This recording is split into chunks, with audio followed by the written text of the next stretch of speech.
Welcome, welcome, welcome. Welcome to Enrichment of Mind, Body, and Soul. How are you guys doing today? Excellent. This evening, we get such an interesting topic all things caregiving. And we have our returning guest, Dr. Ras, where he's going to talk about neurotechnology. And this evening, whether you're a caregiver by chance or by choice or by love, this is your home. Consider this as your home this evening, where we're going to be sharing stories and you can find comfort in knowing you're not alone. Just know that you're not alone. If you know someone who can benefit from this podcast this evening, we highly recommend that you share this podcast out. This is a space where you're going to find a lot of tips and tools that is going to be given to you to help you. And we just want to celebrate all caregivers for the remarkable work that you're doing each and every day, for the joys and to the challenges and everything in between. We are here to navigate this journey together this evening. And many times you find that you have to have a lot of empathy, you have to have patience, and you have to take care of yourself. How is your self-care? Because normally you experience burnout, you're stressed out.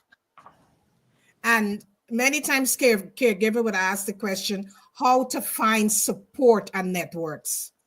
So we're going to give you some of those tips as well this evening. And emotional and practical support for aging parents. That's a big one as well. So just sit back, just relax, because we got a beautiful guest in the house, Susanne. And she's going to dive deep into all things caregiving.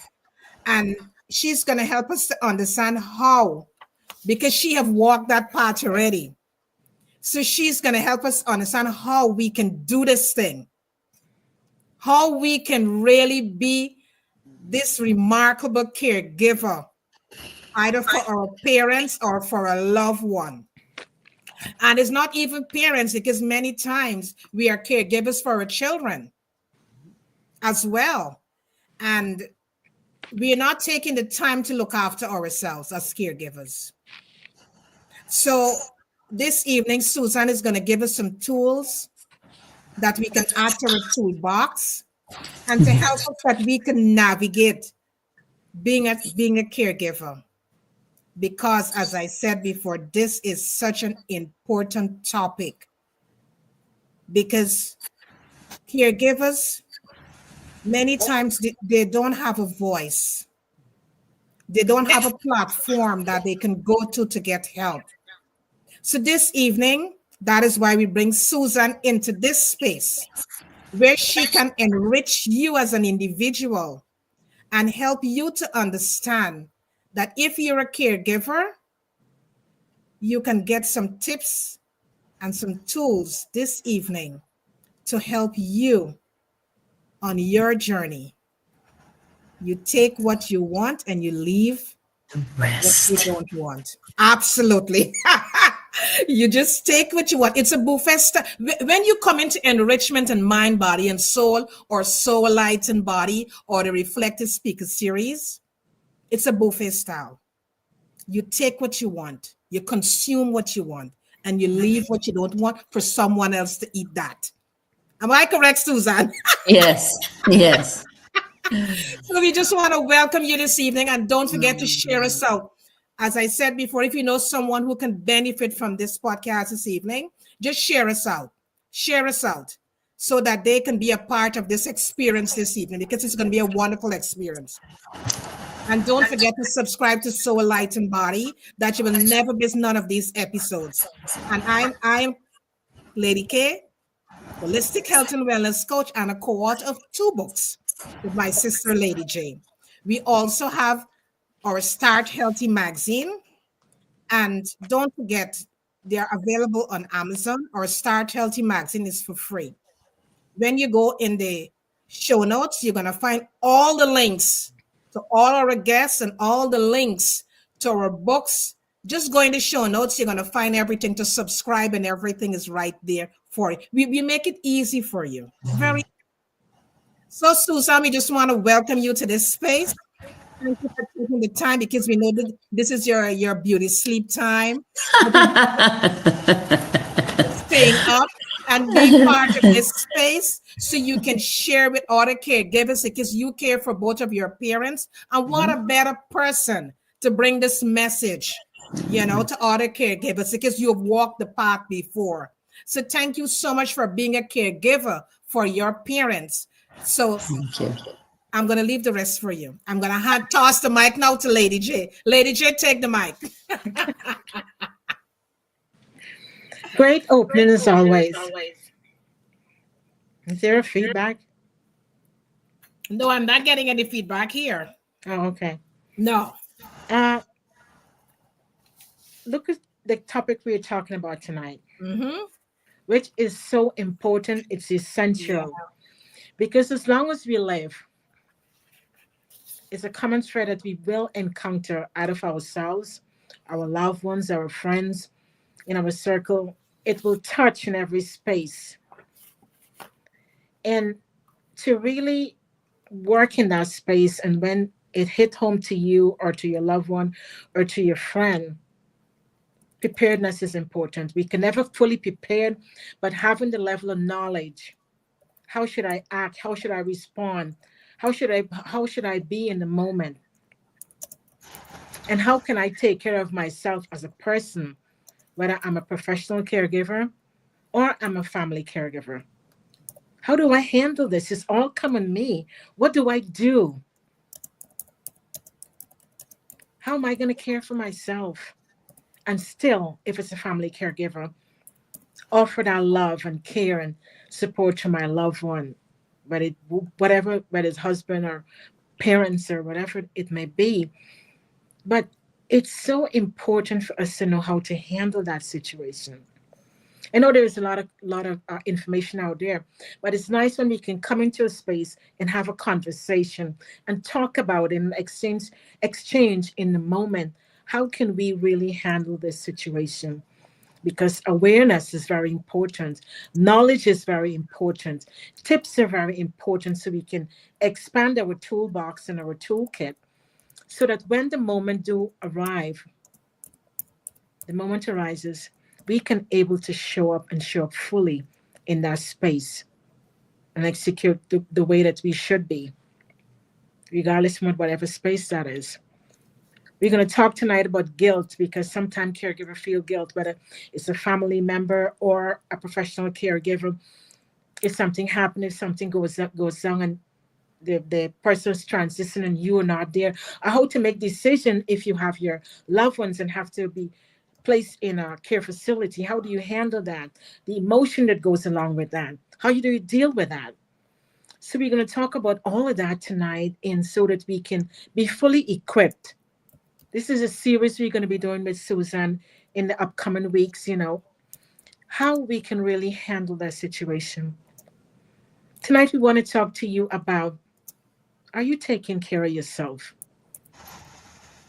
Are you practicing self-care? That's why we wrote our book here. Self-care is intentional, because it is. Mm-hmm. Stop being selfish. You're choosing you, so that in order for you to stay strong, in order for you to be healthy, in order for you to move with a level of vitality and to show up in the world and show up with your power, walk in your greatness, you got to be well. You have to be well. So that's why we talk about nourish and nurture. And what does that mean? Not nourish, yeah, we eat a great food, nutritional food, because our body needs those nutrients and those are the value for our wealth and healthness. But what about the other areas of our lives? Our spirituality, whatever form of practice you involve in, your physical activity. Are you moving enough? Are you moving enough? How is your environment? inner and outer. How are you navigating in that space? So is there a lot of clutter? Does every room in your home represent what it is? The kitchen represent what it is that you can navigate easy, enjoy cooking in there? Does every space represent what it is? Is there an organizational structure? Is there peace in that environment? That when you walk in, you feel, this is so good. Is that what your home represents? And your inner, are you harboring unforgiveness? Are you letting things go that are not serving you well? So that you can allow all the greatness to come, that the universe can pour all the greatness for you. Or are you holding on to things that are not serving you well? Let it go. I know sometimes it's not easy. Somebody might have hurt you so badly that, but find some way, it takes time, but find some way so that you can able to receive all the goodness life have to offer you. And you can experience a level of joy and level of bliss as you navigate through life. Are you celebrating your wins, big or small? Celebrate those wins. You work hard to attain that. Celebrate and continue to show yourself joy. Feel a level of compassion and grace. How are you moving through setbacks, rejections, no's? How do you navigate in that space? Or are you able to use the setbacks, the no's, the rejection and failure and redirect it as a level of motivation that can propel you forward, that you can attain all the things that you're going after? Are you showing a level of gratitude? Gratitude for yourself and gratitude for the people who are in your environment, who support you, who hold you up, who uplift you and keep you solid. So tonight, we want to congratulate all of you as we close out Women Month, International Women Month. We just want to say we love you and thank you for all the bold moves that you're making. You're pushing past fear. You're pushing past failures. And you're doing it anyway because you know you have that within you. You're impregnated with all your gifts that is within you, and you're bringing it out to the world so we all can enjoy it and receive it. So we want to say thank you and congratulations. My name is Lady J, Holistic Health and Wellness Coach, and so many other things. But tonight is a great night. Sit back, relax, because there is so much that's going to be poured. Our lovely guest, Susanne, is here, and she's going to pour in us so many great tips that we're going to be able to say, okay, that was a good show. Because the most important thing when you are in a space or you exchange a conversation with someone, you want it to be a marked moment. You want to remember that moment. Oh, this was a good moment. I felt good. My energy was good. There's a lot of takeaways that I can take with me. I can share it with my friends, or it can help me as a person to move forward in life. So, Susanne, we just want to say thank you for taking the time to stop by tonight and going to share with us in this beautiful space. Thank you. Thank you. This is so wonderful, and it's so important. You said so many things there. You gave us such good advice, so much great advice. Thank you. Especially to the caregiver. And the first thing that you said, I'm just going to jump in a little because I want to remember, is that we're all going to have caregiver burnout. See, a lot of people say, "Oh, avoid caregiver burnout," and I don't think we can avoid it. Mm-hmm. I think that we're all going to have it because, yes, and to celebrate the caregivers showing up, because once you show up and you make the commitment, you know, caregivers don't quit. It's rare. It happens, but it's rare that, there's no white flag. Caregivers are in it for the duration and the long run. And we have to celebrate them because they're brave every single day, even if they feel caregiver burnout. Right. So I always say with caregiver burnout that I know I'm going to feel it. I've felt it. I've been there. But when I hit that caregiver wall, the first time I hit it at 150 miles per hour. Now I know that I can hit it at 10 miles per hour. So the damage is not so long, it's not so hard, and it doesn't take me so long to get back up. So that's the kind of conversation that we need to have, is that we're going to have caregiver burnout, but how are we treating ourselves? Right. What are we doing for our souls and bodies and minds so that we don't hit it going 150 miles per hour? So, Wow. yeah, right. No, finish your thought. Well, it's just that I think the most important conversation for us to have, and I'm sure you see this in your work, is that every single caregiver I talk to doesn't feel like they're enough. Mm. There's that question, you know, that, and I understand the stakes are so high, you know, I mean, we're caring for someone else's life. Right. It's so we automatically bring to it this intense desire of, with best intentions and love and full hearts, we want to make everything okay, but it's a big responsibility. I understand that, but we have to start to go into it saying, this is sacred. I'm blessed to do this. I have what it takes. And even if I make mistakes, I'm not a mistake. I'm human, and I'm brave, and I'm showing up. A lot of people can't show up. Sure. Right? So those of us who show up, so that's my heart always breaks, because, and I've been doing this for a couple of years, this advocacy, but I don't see the conversation changing.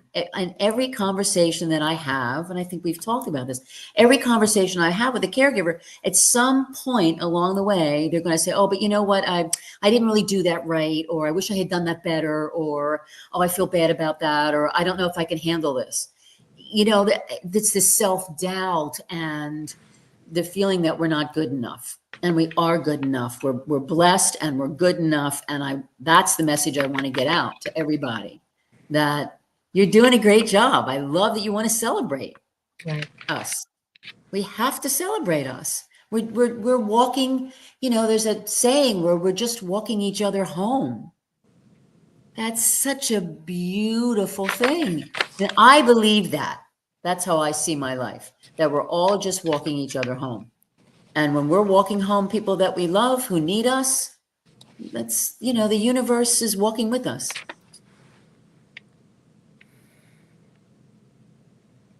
Wow. I always like to have a visual for me. And it's funny because I don't talk about this all the time. You know, it's interesting. Whatever energy you're with brings out the best, right? In you. So with you, there's an image for me of big white angels. And I always take them, and there's even, and I love horses. I have a thing for horses, and there's big white horse angels, and there's big angels, and I see them with me all the time. If I'm going into something that really frightens me, I let them walk in with me, and there's hundreds of them, you know, and right. So wow. I think that, you know, and when I talk to caregivers, I said, you know, just close your eyes and just feel, you know, your ancestors and these angels and these people that went before you that have brought you forward, right? And it fills you, I think, a lot of times. But it reminds us that this is sacred work. You know, we're angels. We're angels walking on earth. So that's the first thing. The first thing I think that for me, for caregivers, is that, and we talk about, and thank goodness for talking about self-care. And you were saying that you know, to give to somebody else, you have to take care of you. If you're empty and you're bankrupt and you're exhausted, how can you give to someone else? So I think that the first thing is that we have to, the self-care is so good that we're entitled to it. It's not a luxury. You know, we have to give ourselves permission, and because we're entitled to it. The universe wants us to take care of ourselves. Right. We're entitled to taking care of ourselves, because if we're so, and it's, listen to me, I understand how hard this is. It's a work. I have, you know, I'm in like my 4th caregiving journey, and I still to this day have to remind myself to either put it in my schedule, 5 minutes for myself, or to get in touch with how I'm feeling, to be self-aware. I still have to remind myself to do that. You would think I would know better, so I still have to remind myself to do that. But we have to really be self-aware. We have to take our emotional temperature all the time.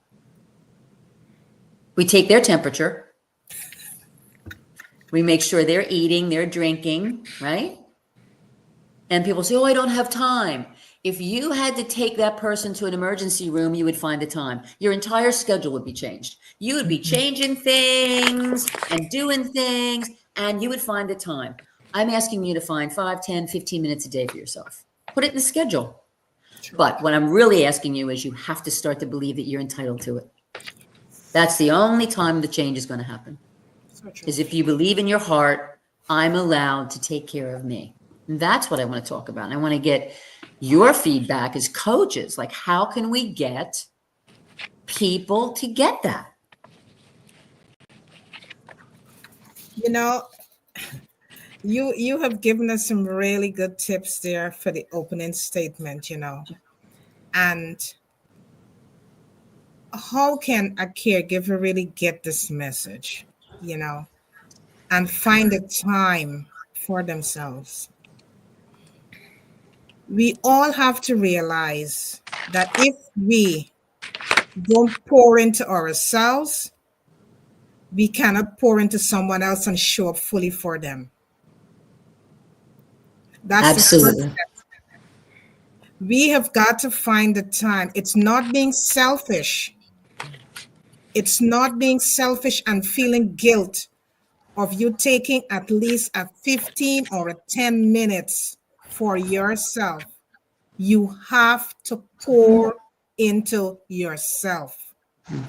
Because if you don't pour into yourself, you're going to get exhausted. You're going to be stressed out. And then you're going to tell yourself now and start blaming people because the way how you're feeling. But you can't blame anyone but yourself because you have a choice and the choice is yours. You have to make that choice that I am going to take this time for myself where I could pour back into myself because I've been pouring all the time. You have to find that time. That is the only way. And you put it over so beautiful, Susanne, that you have to find the time as a caregiver. You have to find the time. Whether it's your loved one, whether it's it's your profession, you have to put that in your schedule for your emotional, mental benefit. That is what you have to do as a caregiver. It's not selfish. No, no. I heard a wonderful thing today, but they said on your list of things to take care of today or tonight, put yourself. Beautiful. It's so sweet, right? Beautiful. Because the other thing I've always heard too is if you don't take a break, your body will take one for you. That's true. Absolutely. That is so true. Right? That is Absolutely. true. Absolutely. I mean, this, and we do have a choice, but in a way we don't have a choice because if we don't take care of ourselves, we're not the best caregivers we could possibly be. Sure. Right. Okay. We're going to be, who wants to be around a snarky, nasty, tired, grumpy caregiver? Right. True. Right. I mean, right. I mean, no one wants to be around that.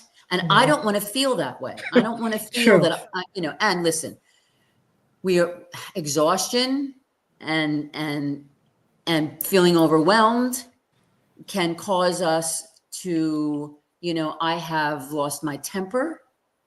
I have been frustrated, and I have to understand this is where grace comes in. And I have to understand that I'm human.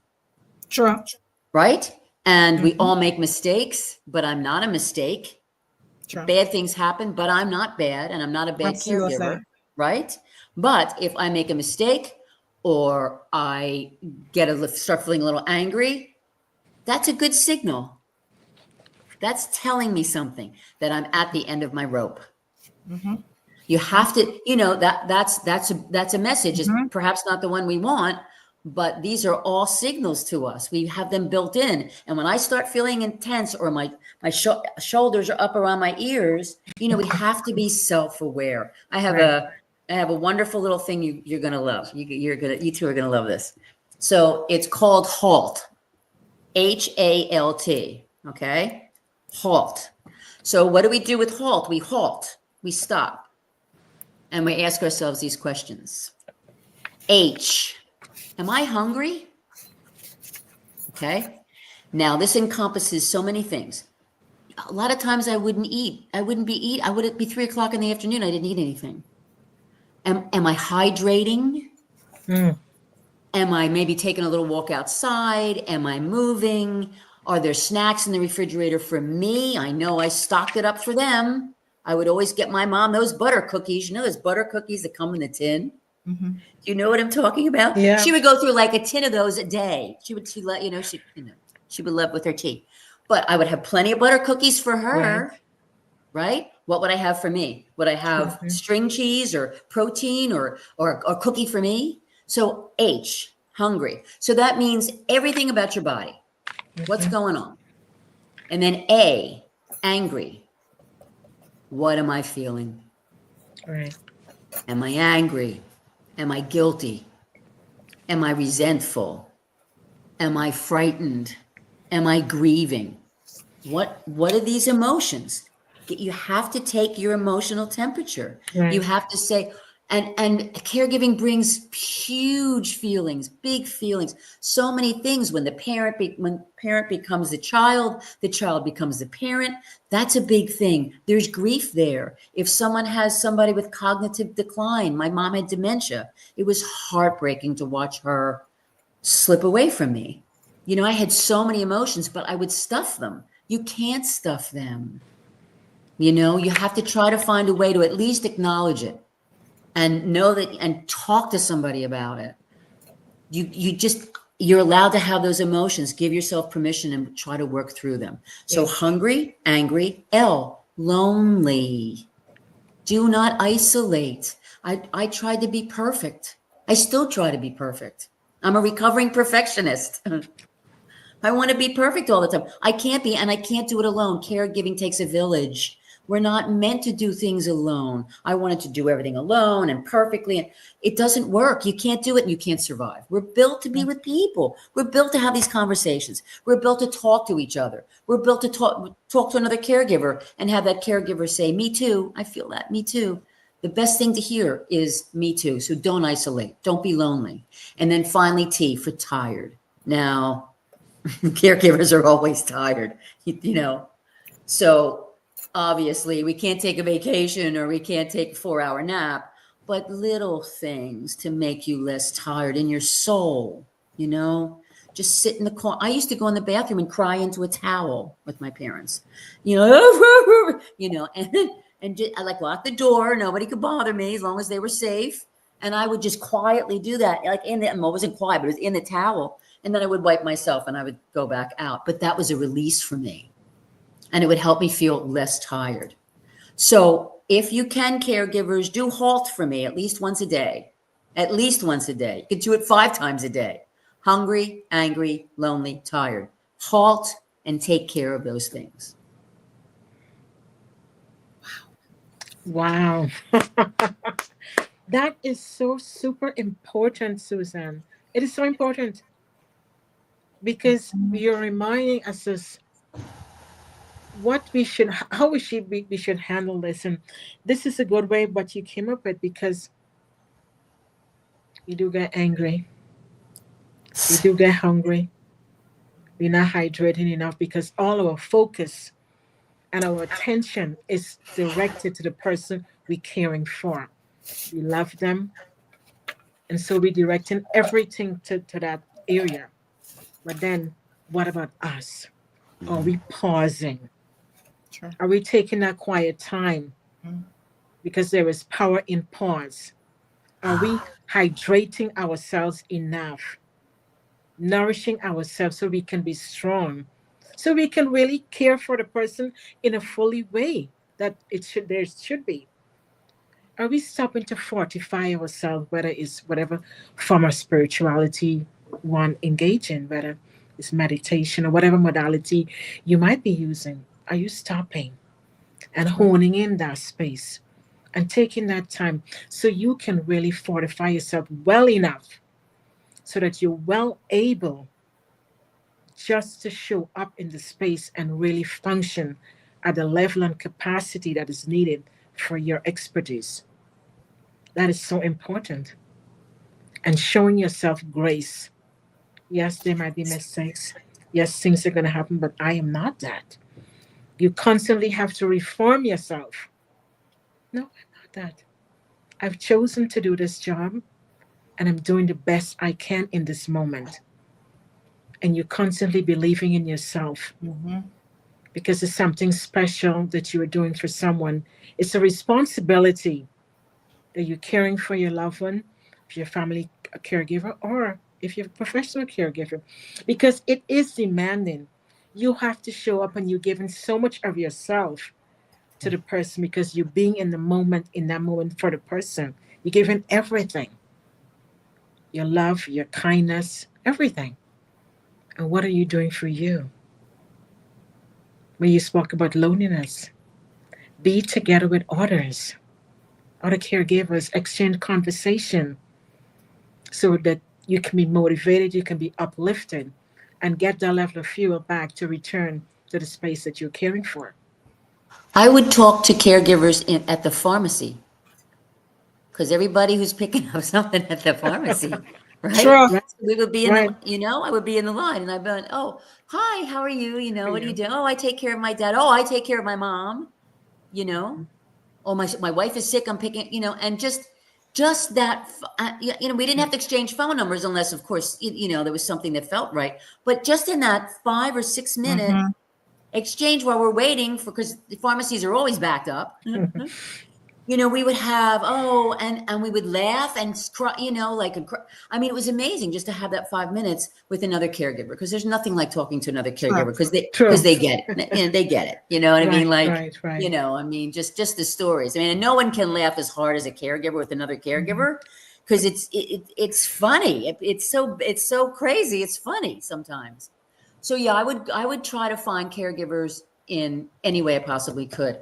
And I think you will, and I'll tell you a quick story. You will appreciate this. So I believe, and I found in my life, that the universe does take care of me, right? Sometimes when I'm really challenged, it's like, oh, where's the help already? However, I do believe it because I've seen it too many times in my life. So I told you I had a thing for horses. So I always wanted to ride horses. So there was a little barn near where my parents lived.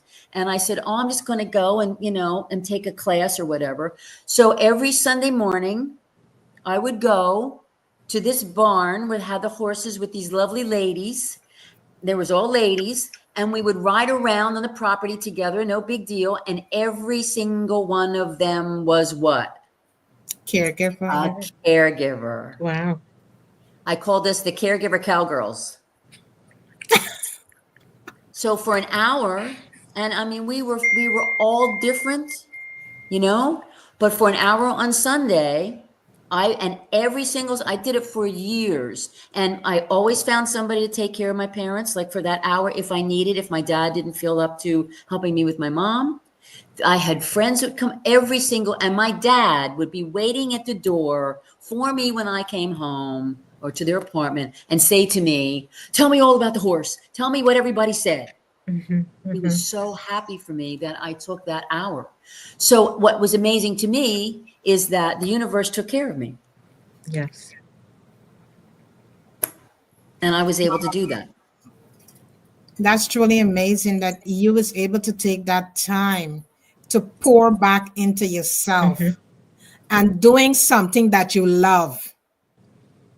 Doing something that you love on your break, your halt, right? My halt with Your other halt, caregivers, right? with other caregivers. And every single person in there was a caregiver. Wow, that's truly amazing. It's amazing, right? Because Truly. the beautiful thing is when you have a community You know, when you have a supportive community that you can go to, and you can get that fresh air that you need from that community, Right. that is so supportive. Yes. So supportive, because Yes. you all can lean on each other in whatever you're going through.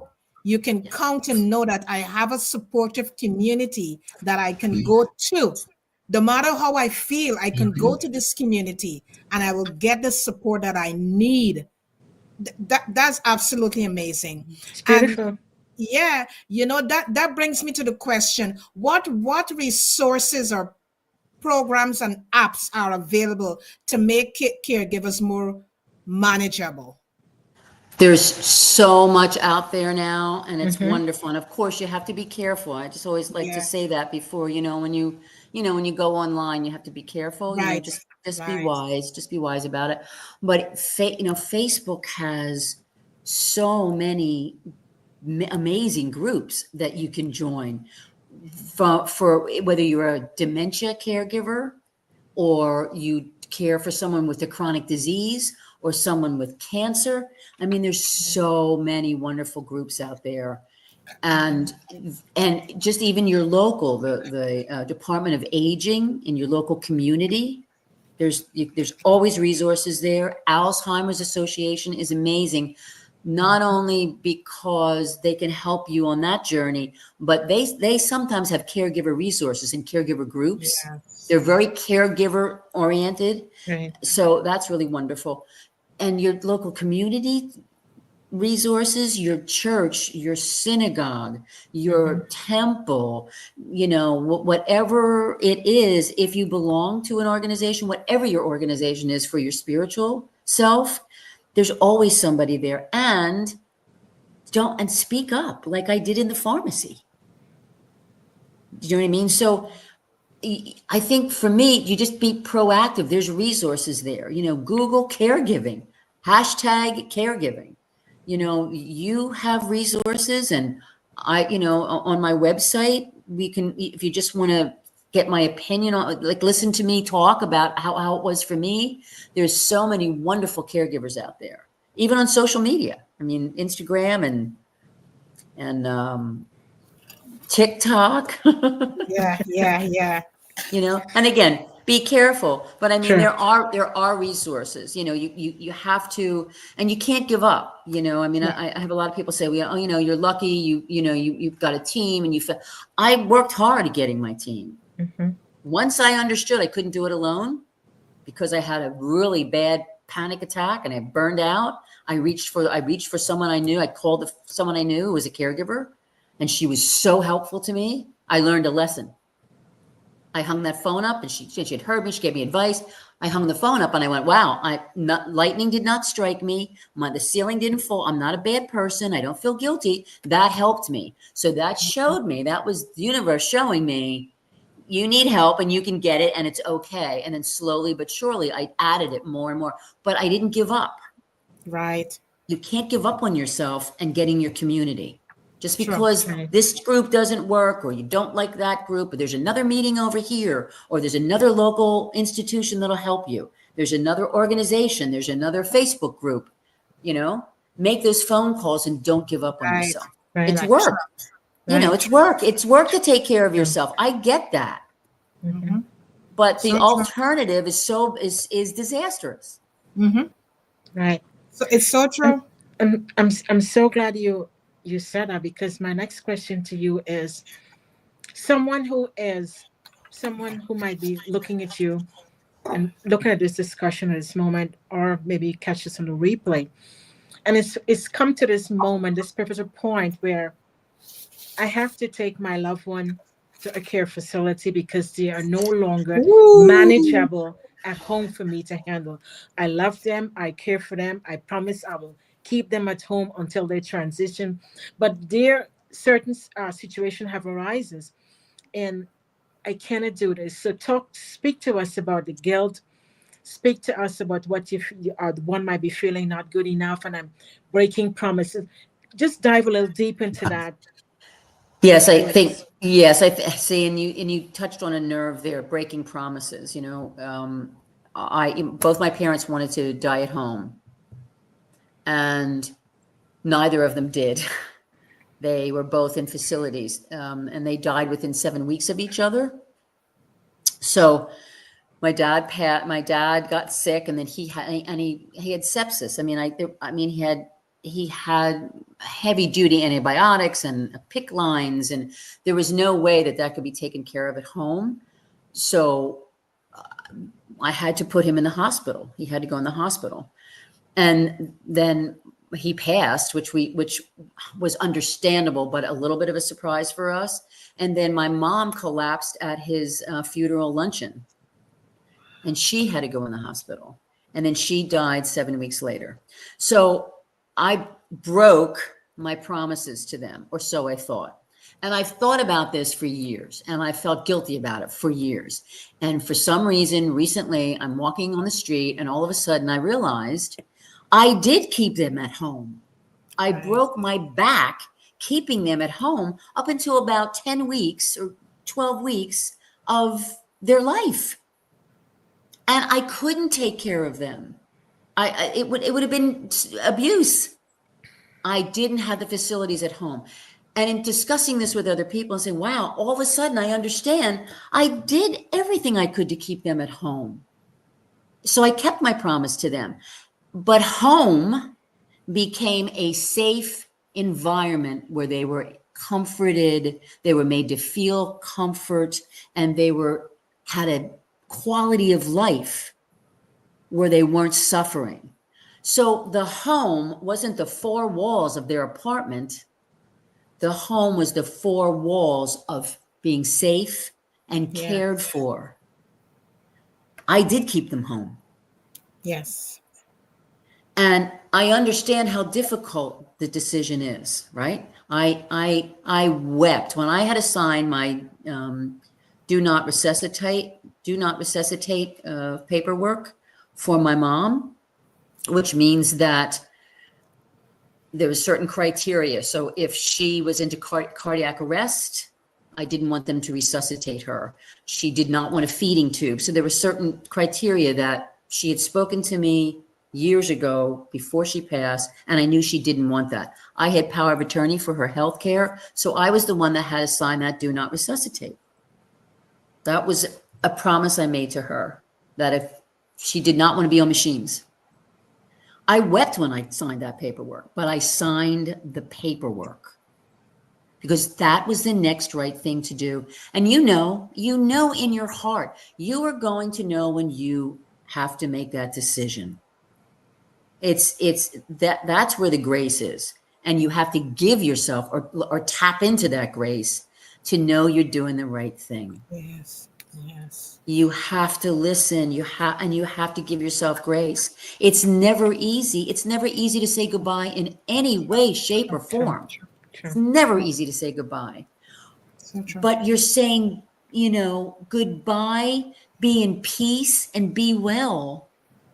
That you're giving a gift to them. They know it in their hearts. I've heard so many stories of people who have said, oh, your mother knew. I just know your mother knew that you were taking such good care of her. We know we're doing the right thing. It doesn't make it easy. It doesn't mean we're not going to feel guilty. I carried that guilt around for a long time. But the day I was ready to hear the message, you did keep them at home. Home had a little different meaning at the end. Mm-hmm. And my guilt's gone. Mm-hmm. Yeah. It's this subject here. I just saw someone was saying, I think it's Mika, great topic. And then she's saying that she's sure people will run away from listening to this topic, Yeah. Because Thank you. The thing is that this is reality. It is. This is reality. Sometime along the line, you will face with this reality. And it's good to know that you have the right tools. Yeah. You at this point in time, you may not facing it as yet. Right. But it's good that you have the tools that whenever that time arises in your life, you have the supporting tools that you need and ready to take up that role being a caregiver. Right. Because we never know what is going to happen tomorrow. We don't No, know. No, no, no, you never know. You never know. And never that know. is it with life. And I mean, like for us, we took care of our mom before she transitioned. We took care of our grandmother before she transitioned. And so as we speak this word tonight, we had to remind ourselves of everything that is spoken in this moment. Yes. We had to remind ourselves because the two of us are our sisters, and we were faced with that moment. We were faced with that Mhm. moment, that tender moment, that this is a woman who she's our hero, our grandmother as well. And we had to care for her. We had to give her the love that she has given to us as kids. And we had to be strong. Of course, there were moments that we were sad, but we had to find a level of strength. There is where you find a level of resilience and courage and your determination because you want to be in that moment, that tender moment, and provide that love and that care so that they can transition with a level of ease. And so you can walk away with a level of peace. Yes. Yes. The level of Yes. peace, knowing that I did my best. We did Yes. our best together as two daughters for our mom. Yes. Yes. Yeah. You know, that is so true because I remember when the doctor walked up to myself and John and he said that you guys have to make a big decision now, And he looked at us and he said, you guys are at such peace, you know? And then John said to him, yes, we are at peace because he said that many times families are not like this, but that bring me to something now. If you're a caregiver for a loved one and if you have misunderstanding and unforgiveness, it's time. Don't wait another minute. Don't allow another minute to pass without that. Mhm. So now I did not get along with my mom. My mom and I were like this. Mhm. I used to think it was we were so different is because we were so much alike, Yes. right? And I signed up because I love my mother and I love my dad. I signed up, and 6 months, 8 months in, I said, uh-oh, this is not good. And I was resentful because she was not happy with me taking care of her. She hated it. She was very independent, very strong. Yeah. You would have loved her. Oh my God. So, and I knew I had to change me. Okay. Because they weren't going to change. She wasn't going to change. I had Right, to change right, me. right. And because I want everyone to understand that I am no different than any of you who are not getting along with your family Right. members. I am no different. I go right to where I was 6 years old in my mind and she was yelling at me. Okay. I'm telling you, I am no different. I don't have any special magic. I'm just telling you that by showing up Mhm. Yes. and doing it day after day, I found something extraordinary. And I healed my relationship with my mom because I'm not a bad person. I'm a kind person. And she's very kind in her. It's just she had issues that in her own childhood and probably had undiagnosed anxiety. There's all kinds of stuff. But I had a gift, and the gift was I was able to find empathy and compassion because she had dementia, and I watched her become so frightened. And so I didn't do anything special, and I don't have any special skills. I just showed up. And in showing up, your heart, you can do it. And if you do it, I am telling you, I healed my relationship, and I have complete peace. Yes. Yes. Yes. We That had a great time. You know that is super important what you just said there, because a lot of healing take place Mm-hmm. on both levels. A lot of healing take place on both levels, because many times we're not getting along maybe with parents or siblings, but before they leave, a lot of healing take place. But again, you have to be open to do that and want to Right. do that before they leave here, because when they leave and you don't do it, then is when you're going to regret. Mm-hmm. A lot of regrets happen, and then you start to beat up yourself. You become so emotional. I should have done this, I should have done that, you know so it's good when you can do it when they're still here. Yes. Mm-hmm. That's Yeah. Yes. the beauty. Do Yes. it when Yes. they're still here. Yes. Yes. I had a friend say to me, "Oh, oh my gosh, my dad, I can't take care of him. I just don't get." I said, "You do whatever you want to do. However, Right. I am telling you, do it. I promise you, if you show up and you take care of him, it will be life changing." Because Yeah. that's been my experience. And no one had a harder time than me. So I'm telling you, I've been there, done that, have the t-shirt, and I hate the popcorn. I'm telling you, I know. Just show up and do it. And she did. And sure enough, the same thing for her. Something shifted. Yeah. Yeah. And she was able to, she healed her relationship with him. Yeah. Yeah. I mean, it's amazing. Mhm. And depends on what you believe in, but I believe True. we're all, True. we're all given things and paths to take. And Yes. sometimes sometimes we're not sure, but, True. True. Yes. True. I mean, it was a Yes. great gift to me, Yes. extraordinary gift to me. Yes. Yes. It's not by accident. No, It's No. not no, by accident. no, We no. signed up for it. We did. And that's brave. And that's Of brave to sign up. course. It's Of brave, course. Of you know? course. Of course. Yeah, it's Of course. brave to do it and show up and stumble and fumble and make mistakes and it's so brave. It People say, is. yeah, great. The grace is in the grit, right? It's just Right. Like that. The Right. grace is in the grit. Uh-huh. Yeah. My next question to you, Susan, is how do caregivers maintain open communication and set boundaries with loved ones? oh boy, do you have 4 hours?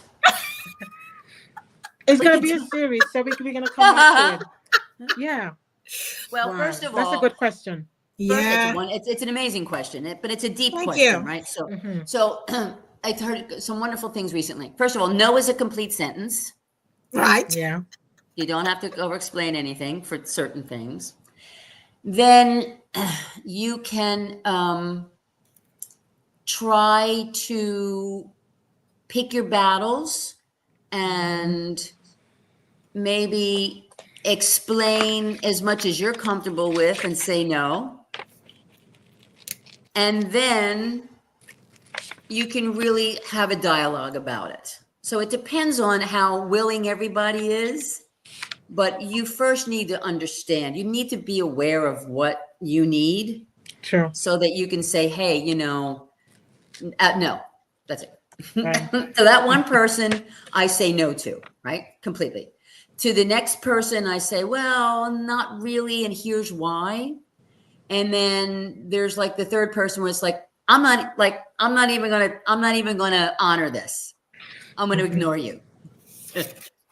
It depends on what the boundary is. It True. depends True. on what, Right. Yes. Right. who it is and what you need. But I think it starts for me. It starts out knowing what you need, like really being in touch with, that's too much for me. Like, that's too much for me because a lot of us are people pleasers. We want to please everybody and make everybody happy. And I understand that I'm a big people pleaser, but I had to learn to say, what does Susanne need? True. Why am I all stressed out? And I'm like, this, because, do you know what I mean? And then I have to say, okay, so now what do I need to do? And sometimes people won't hear us. And sometimes we have to detach with love. And sometimes we have True. to detach with an axe.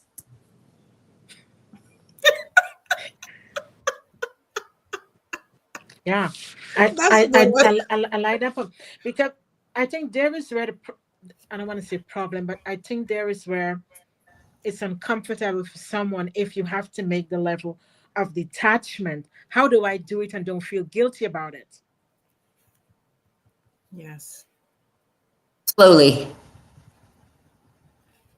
because I think there's a little bit of guilt. Like I said, I think caregivers, we carry this misplaced guilt and shame a Yeah. lot of the times, most of us. So I think when we're faced with anything, I think it gets back to you celebrating. I think we do the best we can with what we Yes. can at the time, True, right? true. You Yeah. know, when you know better, you do better, right? So I think we do the best we can and we keep going back. If it doesn't, let's try it again. And I think we just have to give ourselves grace. If we don't pull it off the first 10 times, Yes. let's Yes. try it the 11th time, because none of us do this perfectly. It's True. we're all struggling. And Right. and I think we have to give ourselves a lot of credit and just say, you know what? That didn't work, but let me try it this way, or let me take a break for a minute. Like with my True, mom, true, I had true. to like pick my battles. I had to like, okay, back off and then go back in, and then back off and then go back in. Mm-hmm. And Mm-hmm. some things I never pulled off before she passed, but I tried. I did, and I would celebrate myself as often as I could remember and Right. say, hey, you know what? You tried that. Stop beating yourself up about it. Mm-hmm. True. Right, So true. right. So true. So true. Talk to us about your book, Susan. Ah. Good. So I was asked to write this book, Self-Care for Caregivers, a practical guide to caring for you while you care for others. And there's 140 tips, strategies, and I like to say suggestions for caregivers. And there's one on a page. So you don't have to read it from cover to cover. You can just pick any page. And this is perfect for us tonight. I just pulled this. Avoid perfectionism. That's the one, and That that's the is one on good. that page, right? So I'm really pleased with it because you can just pick something up and and find a little bit of relief or hope. With the thought is that I'm constantly saying, take care of yourself. You deserve it. And here's how. Absolutely. And this evening, Susanne is so generous.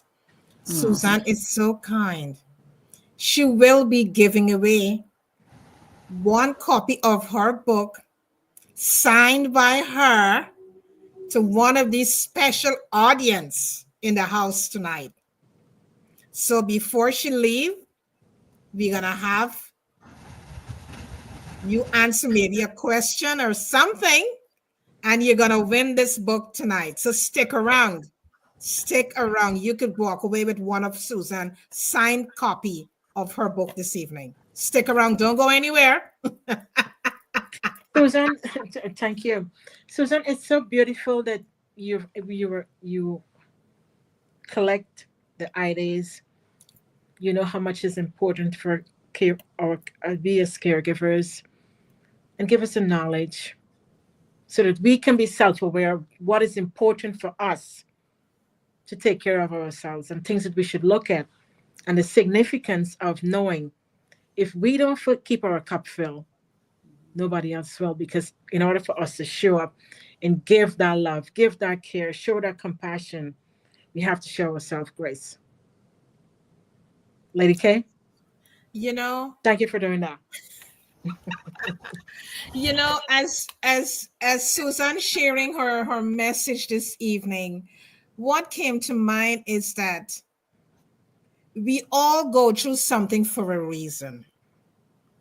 We go through something that we can, at the end of it all, we can share or we can write about it to help others.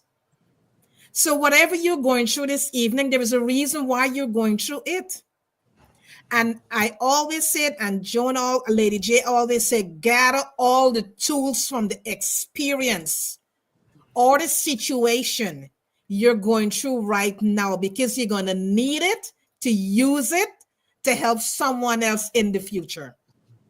There is a reason why you're going through what you're going through, because you're going to stand tall and you're going to able to share that message with the world to help someone else who is going through the same situation that you are going through.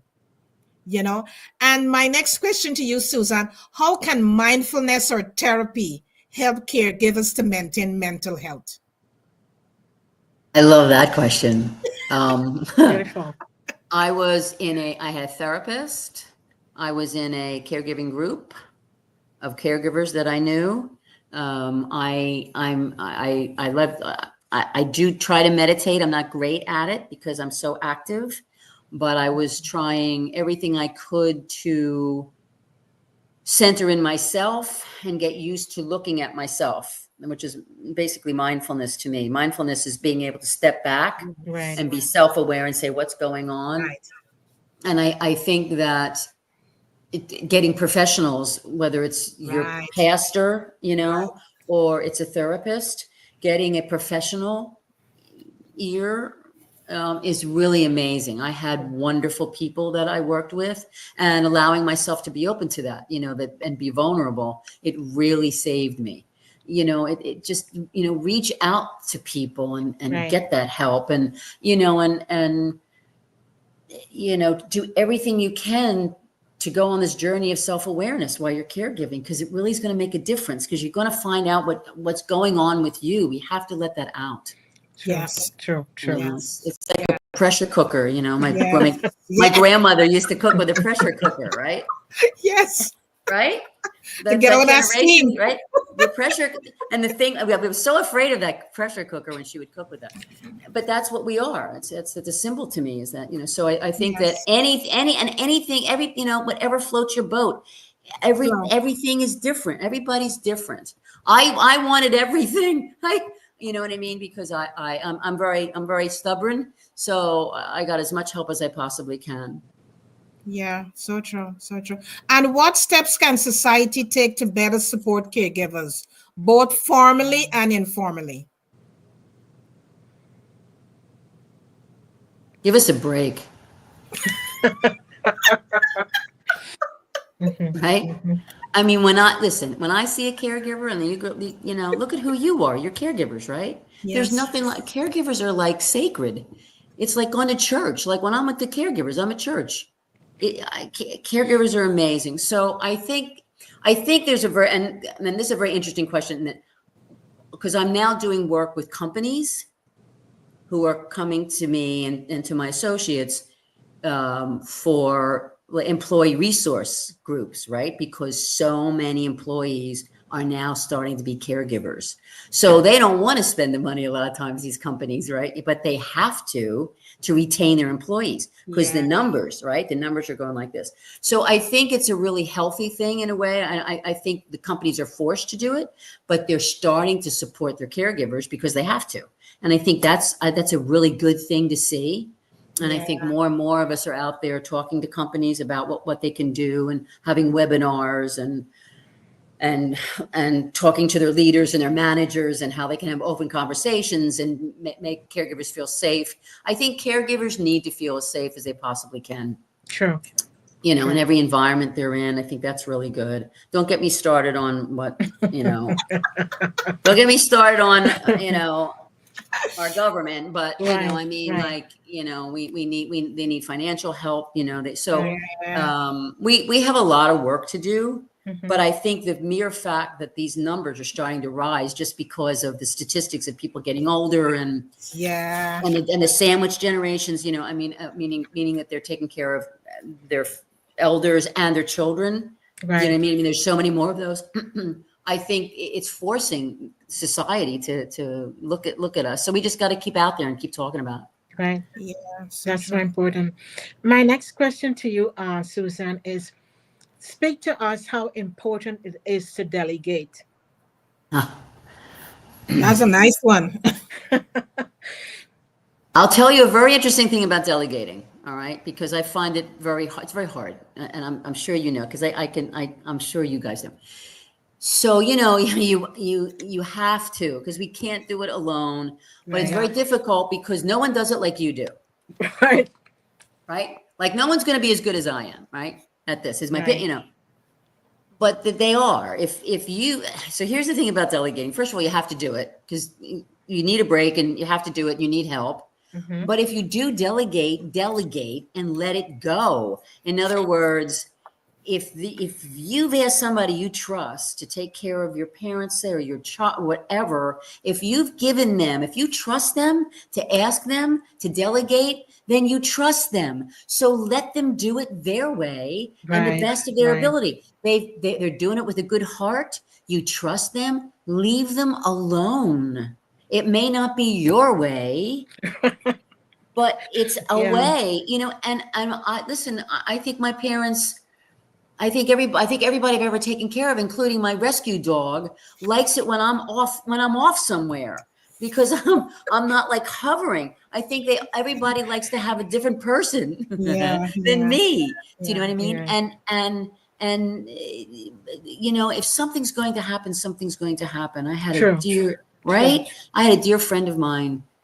And he said to me, Suzanne, he said, go and do what you have to do. You could be in the next room for 2 minutes Right. and something could happen. That's He true. said, if God wants something to happen, So do you true. think he's going to wait for, I mean, come on. Like, it's Okay. not your plan, I mean, there's a plan. We all have a plan. So your plan might be to leave the house and something happened, Mhm. I mean, I see that sometimes when people pass over, it's like sometimes people wait and Mhm. some people like mine, like there's a plan. So if we're going to delegate, which we have to do, please let the people that are helping you out do what they have to do. Yes. Yeah. So true. That's so important. And we need to get back to that part of trust. Yeah. Because as you rightfully said, many times we tell ourselves nobody can do it like us. Yeah. We have to get to that place of trust whereby we can trust. Mhm. Talk to us about, you're sitting here this evening and you're full of this ball of energy. You're this light that the world needs. Thank you. But people looking at you don't know you had a brain surgery. I did. Tell I us did. about that journey. That was it's a very interesting journey, and I'm still on the journey. I became the caree, right, as opposed to the carer, and I sort of looked at myself I always look at myself as a guinea pig because I figure, like, let me go do this and make the mistake, and then I can write about it and tell everybody about it. It was very interesting, and I learned a lot of things. I learned so much, and I'm still learning because I think I'm just now finally coming around to.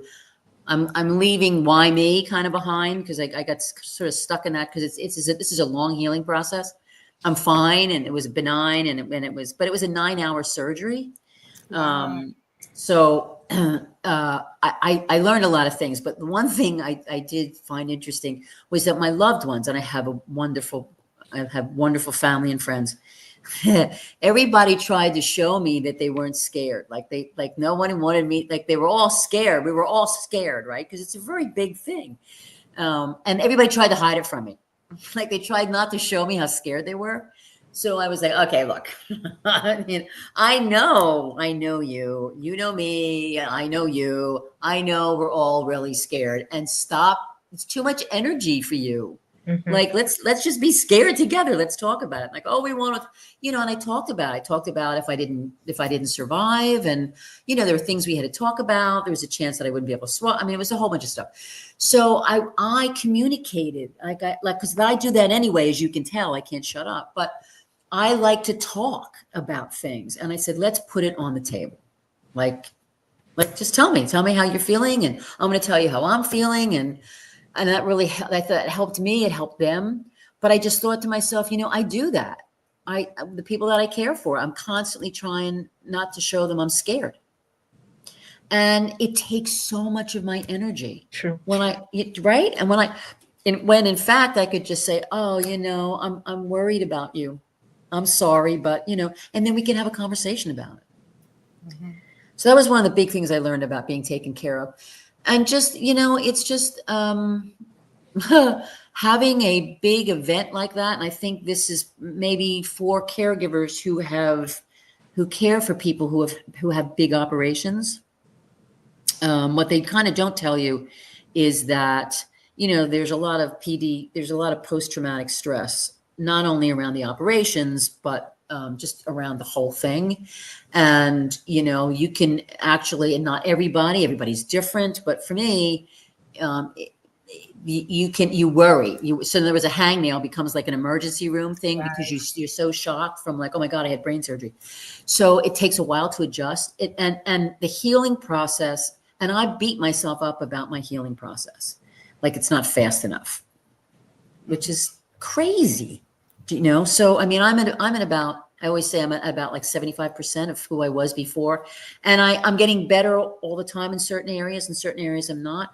And this may be my new normal. So we have to sort of understand that the people we care for who have big operations or big changes, big physical changes, there's a lot going on behind the wizard. Like there's a lot of fear and anxiety and frustration. And I think that we need to have compassion for that. And everybody's healing process is different. Yes. Right. And there's nobody can tell you how long it takes. Absolutely. Absolutely. So that's the biggest thing that I'm working on, is that, I don't have to be perfectly healed, and I don't have to do it right away. Like, people say to me, oh my God, you had brain surgery. I'm like, yeah, but that was 2 years ago. You're like, what do you mean? It was like a big deal. Mm-hmm. So, we have to take time to heal, and it looks different to everybody. Yes. So. Wow. Beautiful, beautiful, beautiful.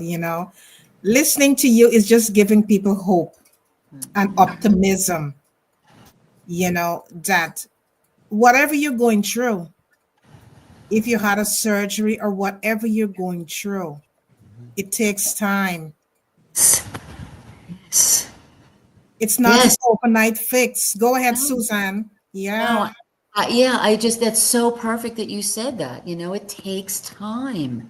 Yeah. And we have it, right? We survived, right? Absolutely. So we have the time, and we have to take it, and I think we're just all so hard on ourselves. And I think that, society in general, tells us, I had a great team of doctors, and they're amazing. But if I say, well, how come this isn't, well, you've been through a lot. You have to, even ChatGPT tells me I've been through a lot. We have to take time, and it's not a contest. My God, it's not a contest. We need to show ourselves more grace. Ah. We need to show ourselves more grace and compassion. We are pretty hard on ourselves, the body is intelligent. The body know what it's doing, but we are forcing something upon the body. The body know what it's doing. You got to leave the body to run its process. Yeah. And appreciate that the body is doing its work for you. But many times we want the body to speed up the process. Yeah. Yes. And it's dangerous. It's dangerous. Of course it is. It is dangerous. It is. Dangerous. It is. Dangerous. And our bodies, what they do, the body is, and brain is an amazing thing. And, we want to force it, into the old normal, or, even the old normal before caregiving. Do you know what I mean? Like we want to go back to that. We want our loved ones to go back to who they were. There's a lot of pain and grief in that, so. Listening to you, what you just said there, going back, that is why myself and Joan decided to become health coaches, because the things that we have saw as caregivers, it led us on that journey to become health coaches, so we can help people to understand the importance of taking care of yourself. it is really, really important that you gotta take care of this temple that you taking around. Because if you don't do it, there's so many things that can happen to you. So many things. How can families have difficult conversations pertaining to loved ones who are aged? Well, Because sometimes you find, if there are siblings, sometimes you find that one sibling may go with what you're saying, and then the other sibling may say, no, let's not do it this way. Those are very difficult moments. yes, How, yes. how can family members navigate those type of moments? Well, I think the first thing we have to do is we have to just try to be understanding, and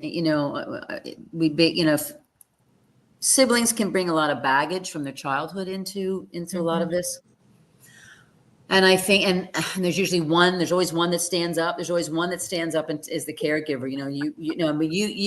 My sister, I have a sister like you two. So we work together. We're unusual a lot of, like, in other words, what we have with our sisters is unusual in general. Do you know what I mean? Because anyway. You know what I mean, right? My sister's like my girl. It's Yes. she's 14 years younger than I am. So we're just anyway. So, however, other families aren't like that, and I think it can be really, really difficult. I think the earliest you can have the conversation, the better. When everybody's healthy, when everybody's open, or as open as they can be, get the conversation going early. My mother was a planner, so she had it all written down. It was great. God bless her. But have that early. I've spoken to so many people that says, my brother, he's just being and I said, you know what? He's doing that because he can't show up like you are. True. And he feels guilty about it, and he doesn't know what to.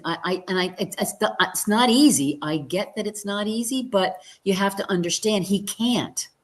He can't show up.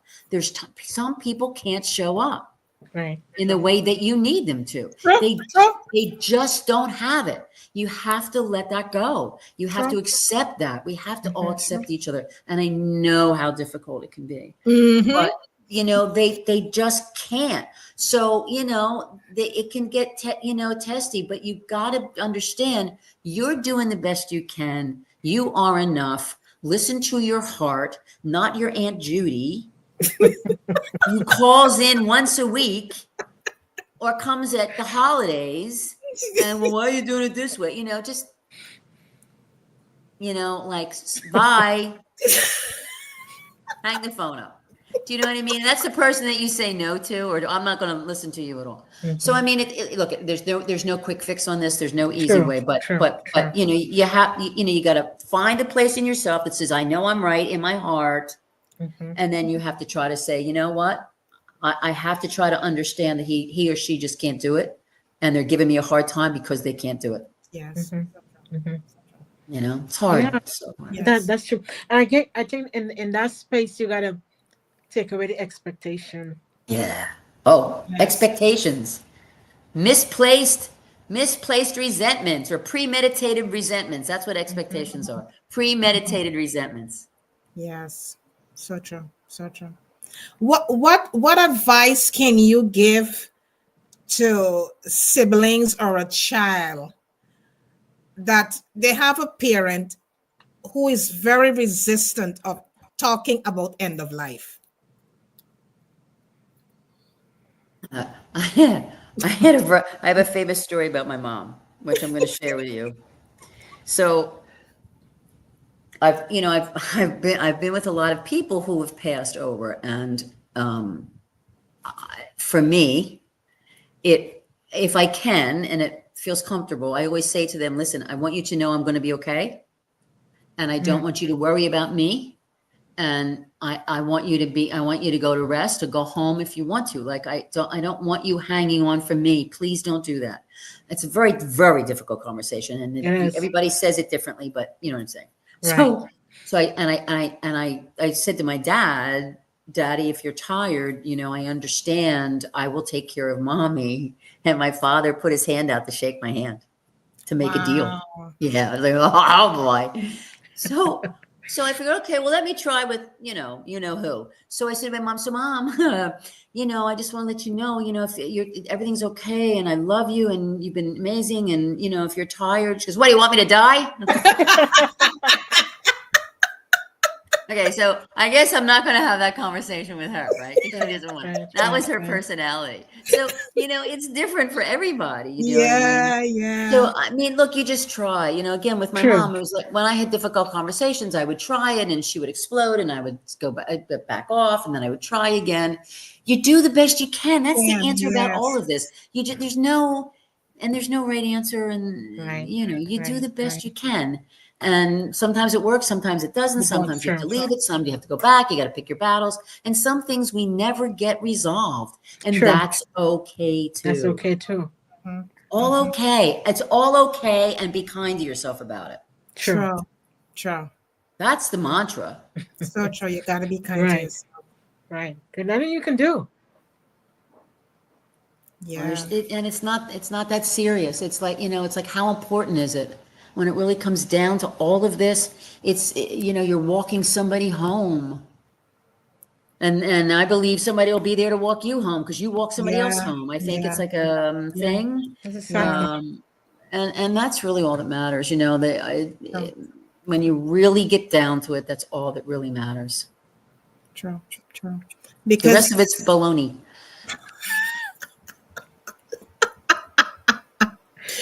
That's absolutely right, because a lot of times we, as you rightfully said, you really got to pick that battle, and we got to know when to back off because you really don't want the other individual to resent you. Yeah. So you really got to know the right approach, how you're really going to discuss these difficult matters. Yeah. Especially with parents, these are difficult conversations to have with parents. And especially if they're very strong-willed, it's very difficult to really go in and have these type of conversations with them.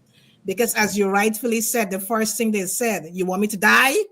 That's the first thing they say. Or they would say, you know what, you want what I have? Yes. All these things they say, you want what I have? Like I was talking to an individual a couple weeks ago. She called me, and an ageable person, and she was talking to me, and she said to me, something, Karen, it's very hard as I'm getting older. It's hard for me to leave my home, to go into an assisted living, and I said to her, that is why you have to enjoy what you have at this present moment. I said, every day, wake up with joy, wake up with give gratitude and be thankful for what you have. Because then she turned and she said, I know one day all of this is not going to be with me. And I said, you got that right. You have to be practical. You have to see life on the practical level. It is the fact. All of which you have one day, it's not there anymore. You have to be practical about it. And it's good that when we're aged, we can go into that space of understanding reality. And be gracious with ourselves that, what, we have to part with this someday. We got to part with it. But it's very difficult for some people to do that. It's hard. That is why attachment is so important, because when we become attached to things and stuff like that, then you get a hard time with that too as well. Yeah. Yes. So right, Joan. You are so right, Joan. Yeah, it becomes very, very hard to part because attachment is being involved, What can you say to an individual who have just lost a loved one?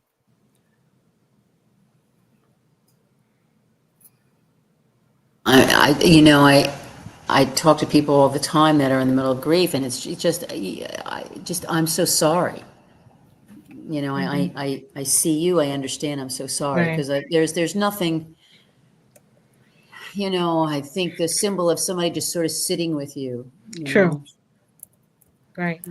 because there's nothing you can say. I mean, especially when you lose someone you love, and there's just, you know, and we all handle that differently. True. True. You know, we all have different things. So I think we can't fix them. We can just be there for them. I think that's, True. you know, just, I'm here if you need me, you know. True. That you know, that's a very good thing that you just said. I am here for you if you need me, because many times families don't have that supporting unit.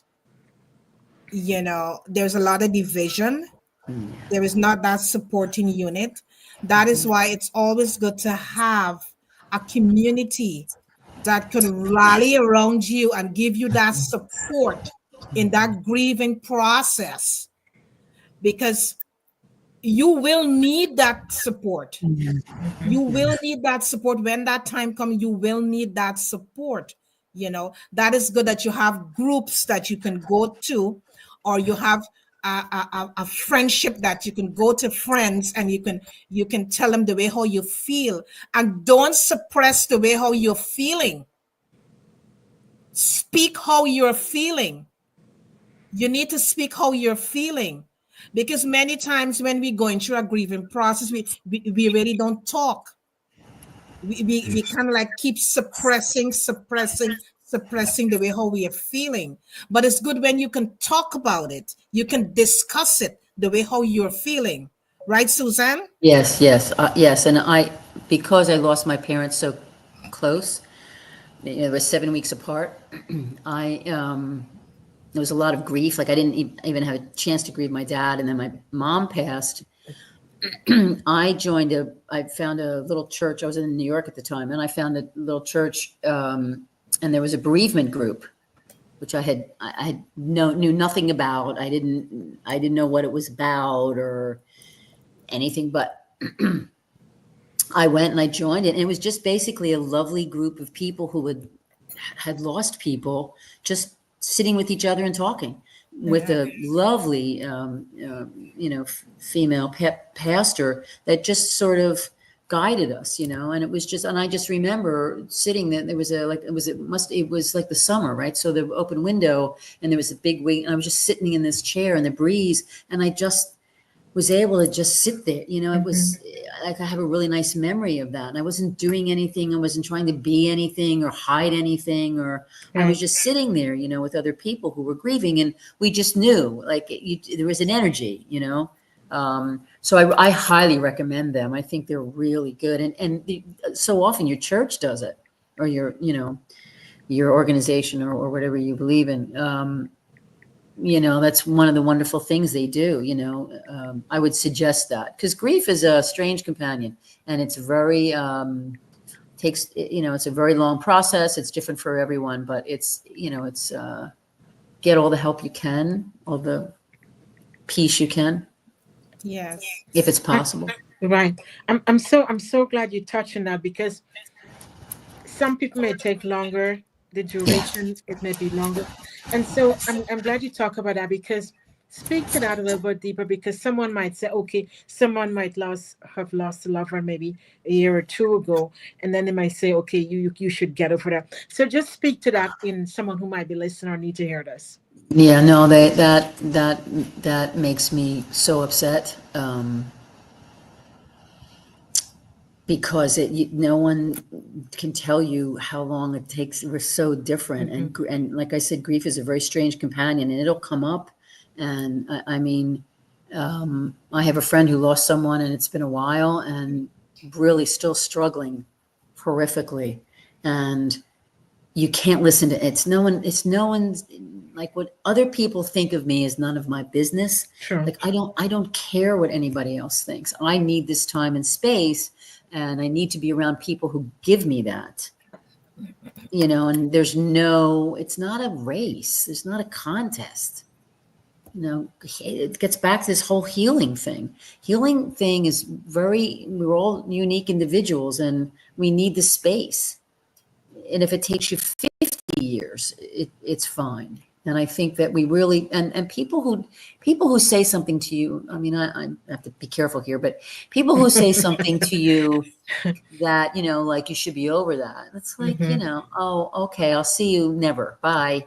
I mean, you don't need you don't need that kind of energy. And sadly, if it's your family, then, you just have to, they're sick and suffering. You just got to leave them alone because they're sick and suffering. Let them do their thing. And go to where it's safe and warm. So true. Right. What question would you like us to ask the audience to win your book? Ask them what self-care are they going to do for themselves, and whoever can come up with the one fastest can win the book.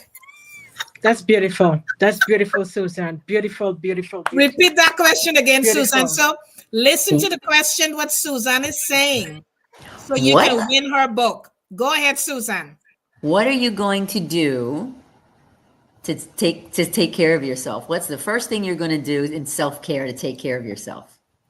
Good question. What is the one thing that you're going to do to take care of yourself? Self-care. The first person who get it, that's it. That's beautiful. You win yourself a copy of Susanne's book. Susanne, show us that book again, please. Wow, self-care for caregivers. Beautiful.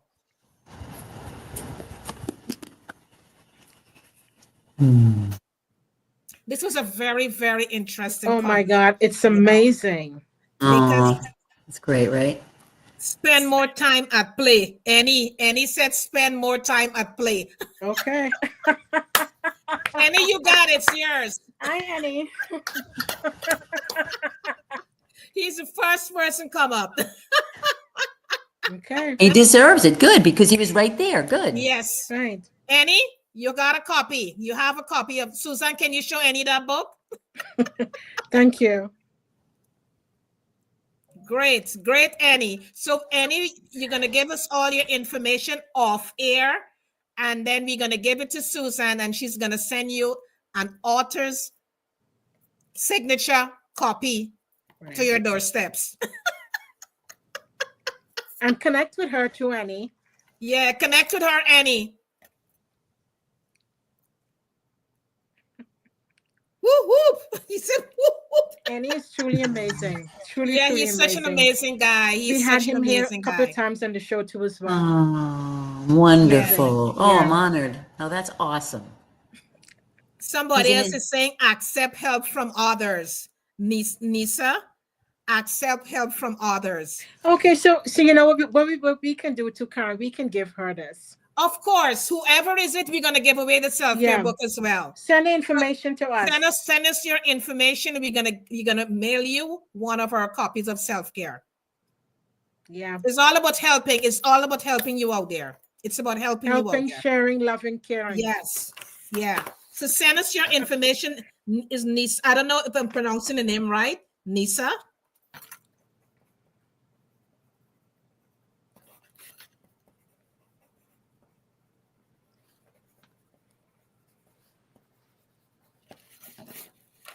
You know, we all will go through at some point in time in our lives as a caregiver. We can be a caregiver for an animal. Yeah. You understand? And the animal We're caregivers for animals. We are caregivers for our parents. We are caregivers for our children. So you just never know when this is going to rise in your life. And as I said before, it's good to have these tools in your toolkit. So when that time arises in your life, you know what? You can always say, I have really put aside these tools for enrichment of mind, body, and soul. And I can take them out now and I can use them in this situation to help a loved one or to help a family member. You know, it's always great when we can bring these amazing guests into this space.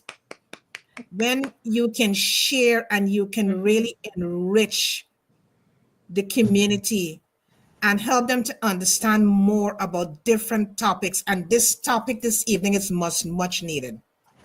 It is much needed, talking about caregiver, because many caregivers, they're not pouring back into themselves. They are not pouring back into themselves. That is why they get burnt out. And many times you find people cannot afford to hire a caregiver to come into the home to care for their loved ones. And they cannot even afford to put them into a facility as well. So they are the primary caregiver for their loved ones. And that is why a conversation like this is much needed to help them to understand that you have to take time for yourself. You have to halt. As Susan said, you have to halt. You got to pay attention if you're feeling hungry. If you're angry, what are some of the modalities that you're going to use in that situation at that time? Like Susanne was saying, sometimes she would go into the bathroom and she would cry into a towel. What outlet are you using to comfort yourself? What outlet are you using? So you have to have these things under your belt so you can use them in a situation arise. You want to release yourself the way you're feeling very emotional. You can step back, step aside, and pour into yourself and release. Or have a good friend that you can call and tell them how you're feeling in the moment. Or even write, journal how you're feeling. Journal how you're feeling. You can take a walk. Once you can take a walk as well. You can sit down and do some prayers or some meditation. So find what is going to work for you and embrace it. Embrace it and make it your own so you can able to pour back into yourself, because you need it. As a caregiver, you will need it. You will, right, Lady J? Thank you for saying that. So sure, and ask for help, not because you're weak, but that you want to remain strong. Absolutely. Good point. Good Yeah, point. ask for help, not that you're weak, but you want to remain strong, and don't stop until you get it. Because if you are a caregiver and that's you're a professional or you are a family caregiver, you want to be solid. You want to stay strong. You want to be able to help, show love, show compassion to your loved one or the person who you're caring for. So, in order to really show up fully, well committed, you got to fortify yourself. So, ask for help Yes, so that you can remain strong and don't stop. Because that don't mean that you're weak. sure. It means that Dr. you're trying Ross, to stay strong. Dr. Roz, how are you doing? welcome, welcome. I'm well. Give me a second. I'm trying to work out, make sure my audio is good. Can you hear me? Okay, We are yeah, we can hearing hear you loud you. and clear. Loud, Ah, loud and clear. excellent. Hello, everyone. Good evening, Good ladies. evening, Miss Susan. This is Susanne. Hi, Suzanne. How are you? Hi, good. Thank you. It's good to Welcome, see welcome, welcome. She's talking about all things caregiving. Okay, okay. Well, I tuned in a little early to kind of catch in and see what's going on. So, catch me up, Susan. Where are you from and how do you caregive? I am a Jersey girl that lived in Brooklyn and now I'm in Florida. Crazy, right, Doc? And I took care of my parents and other family members. So I got a little bit of experience there. And I want to try to help other caregivers survive the journey with a little bit of grace and a little bit of empowerment. Yes. From my mistakes, Doctor, from all the mistakes I've made, I can share with Well, them. you can consider them mistakes or you can consider them lessons for teaching. True. True. Mm, true, Yes, true, yes, true. Show yes. him My your book. Thank you for saying that. Dr. Raz.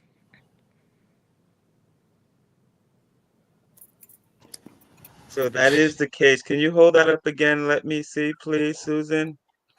Thank you. Self-care for caregivers. All right. Can you read the small print? What does that say? Yes, it says a practical guide to caring for you while you care for your loved one. Wow. That you hit a very important point. Um, over the last, I would imagine 30 to 40 years, probably even longer than that, but you think about as an adult or aging adult, taking care of your parents and taking care of your children, being that intermediate generation. Yes. Um, you know, when lifespan was 40, 50 years old, that now you imagine we're double that. We're at 90, right? To 100 plus. So balancing the generation before and Yeah. after is a longer term commitment. So Yes. what you're speaking to is more and more plays a heavy weight on reasons why persons are seeking mental health Mm-hmm. and physical health. And sometimes, most times, the mental health is missed because they don't make the connection that it's what they're given to take care of their loved ones before and after is what's taken away from their Yeah. personal health. So that's very important, that book and what you speak to. So I'm glad to meet you, and I'll shut my mouth. I'm Dr. Ross, and thank you.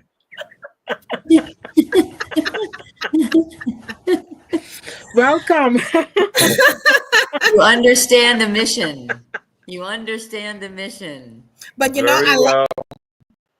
Go ahead, Lady J, Lady K. I wanted to say thank you and hello. Good evening. Good evening. good evening, Dr. Raz. Yeah, good evening, I Dr. like Raz. what you said just now. They are not mistakes, they are lessons, Mm-hmm. and because of the lessons, Susan, you're able to write that book. Mm-hmm. Absolutely. Because of the lessons. Mhm, They are not mhm. mistakes, they are lessons. So good point, Dr. Ross. Very Good Good good point. point. point. Good point. On that, I do have, I'm sorry, I'm in interview mode. I'm sorry, ladies. I just love this. I love your platform. I got a Thank question, you. Susan. What was your first lesson and what was your biggest lesson? True. Now, if Oh, if, that's if a good that's the one. secret and they need to get the book, hint at it. Don't give it away. But what area, don't even say what it was, but what area was your first lesson and what area was your biggest lesson in? Wow. Take your Good time. question. That's a good Well, question, Dr. Raz. my first my first lesson was that I had to look in the mirror to understand the situation. And then my biggest lesson was what I found there, what Wow, I so those found in the two mirror. things were tied. Yes. Oh, yes. Nice, nice. Yeah. Well, that's interesting. And if you guys want more, you got to get the book. Where's the book available at? All fine record stores, but I was in the music business. All fine bookstores. Amazon, then there's actually a Audible version. So there's a Audible. There's a I'm tired now, I'm sorry. There's a spoken word version of it so that they can Nice. actually caregivers can listen to it Wow. Very nice, very nice. Well, you Beautiful. heard it here. as they're doing everything, as they're doing the pills and the visits and the laundry and the cooking and the changing wounds and yeah. Well, Great. this is very interesting. So what part of Florida are you in? Florida's a long state. It is a long stay. I'm on the Treasure Coast, so I'm right near Stewart and Fort Pierce on the East Coast. On the East Coast. Yep. Yeah. Hmm. Okay, okay. All Yep. right. Well, Different than Brooklyn. It's a lot different than Brooklyn. yes, let's go back because we have to go to Brooklyn and then to New Jersey. So I'm actually Dr. Ross, but I'm Jamaican made and American raised, and I was raised in New York City. So, yeah, I was Harlem and the Bronx is what I claim. So, but tell me about Brooklyn. Where I, and talk to me a little bit about that. I'm sure that played a bit into where you are now as far as role professionally. I think as far as, culture, maybe I really love the city. I miss everything, even the buildings. I was in Miami recently, and I was like so excited because there were tall buildings. There's tall buildings. I was a Jersey girl down near Philly, so I'm a big Eagles fan. Mm-hmm. So that tells Okay. you a lot. Well, that's great. I like that because so Hershey Medical Center then again is in my history in Penn State. So then Oh, Penn my State. Eagles, my days are Allen Iverson and McNabb days. But yes, 76ers and Eagles all day. And Yeah. Phillies. Uh-huh. Oh, And Philly. absolutely, absolutely. And the Oh, that's Phillies as great. well. Oh, But I you know, love I that. have to be careful with that because I know, I know, I know, I know, I know. Yep, yep, that's right. That's right. We have to be careful. We are very special fans. Yeah. Penn State. I love I Penn learned to State. I learned to be a fanatic in Pennsylvania. Let me just say that. I learned to be That's a great. being between Penn State and Philadelphia professional sports, you have to be a fanatic to breathe the air. Yeah, it's great. It's the best. I miss it, but so I'm walking around Florida during the Super Bowl. I'm walking around in Florida in my Eagles sweatpants, walking the dog. A rebel to the core. Yes. Oh yeah, oh yes. If you didn't already kind of get that, oh yes, yeah, rule breaker. Wow. Wow. I used to Amazing. sing So it. I've sung at Penn State when I was a kid. I was a singer songwriter. In Penn State, I would go sing. I yeah, love Penn Penn Right. State. State. I spent quite some time there, did on a lot of my training to the on the professional side and growing into this. You mentioned New Jersey as well.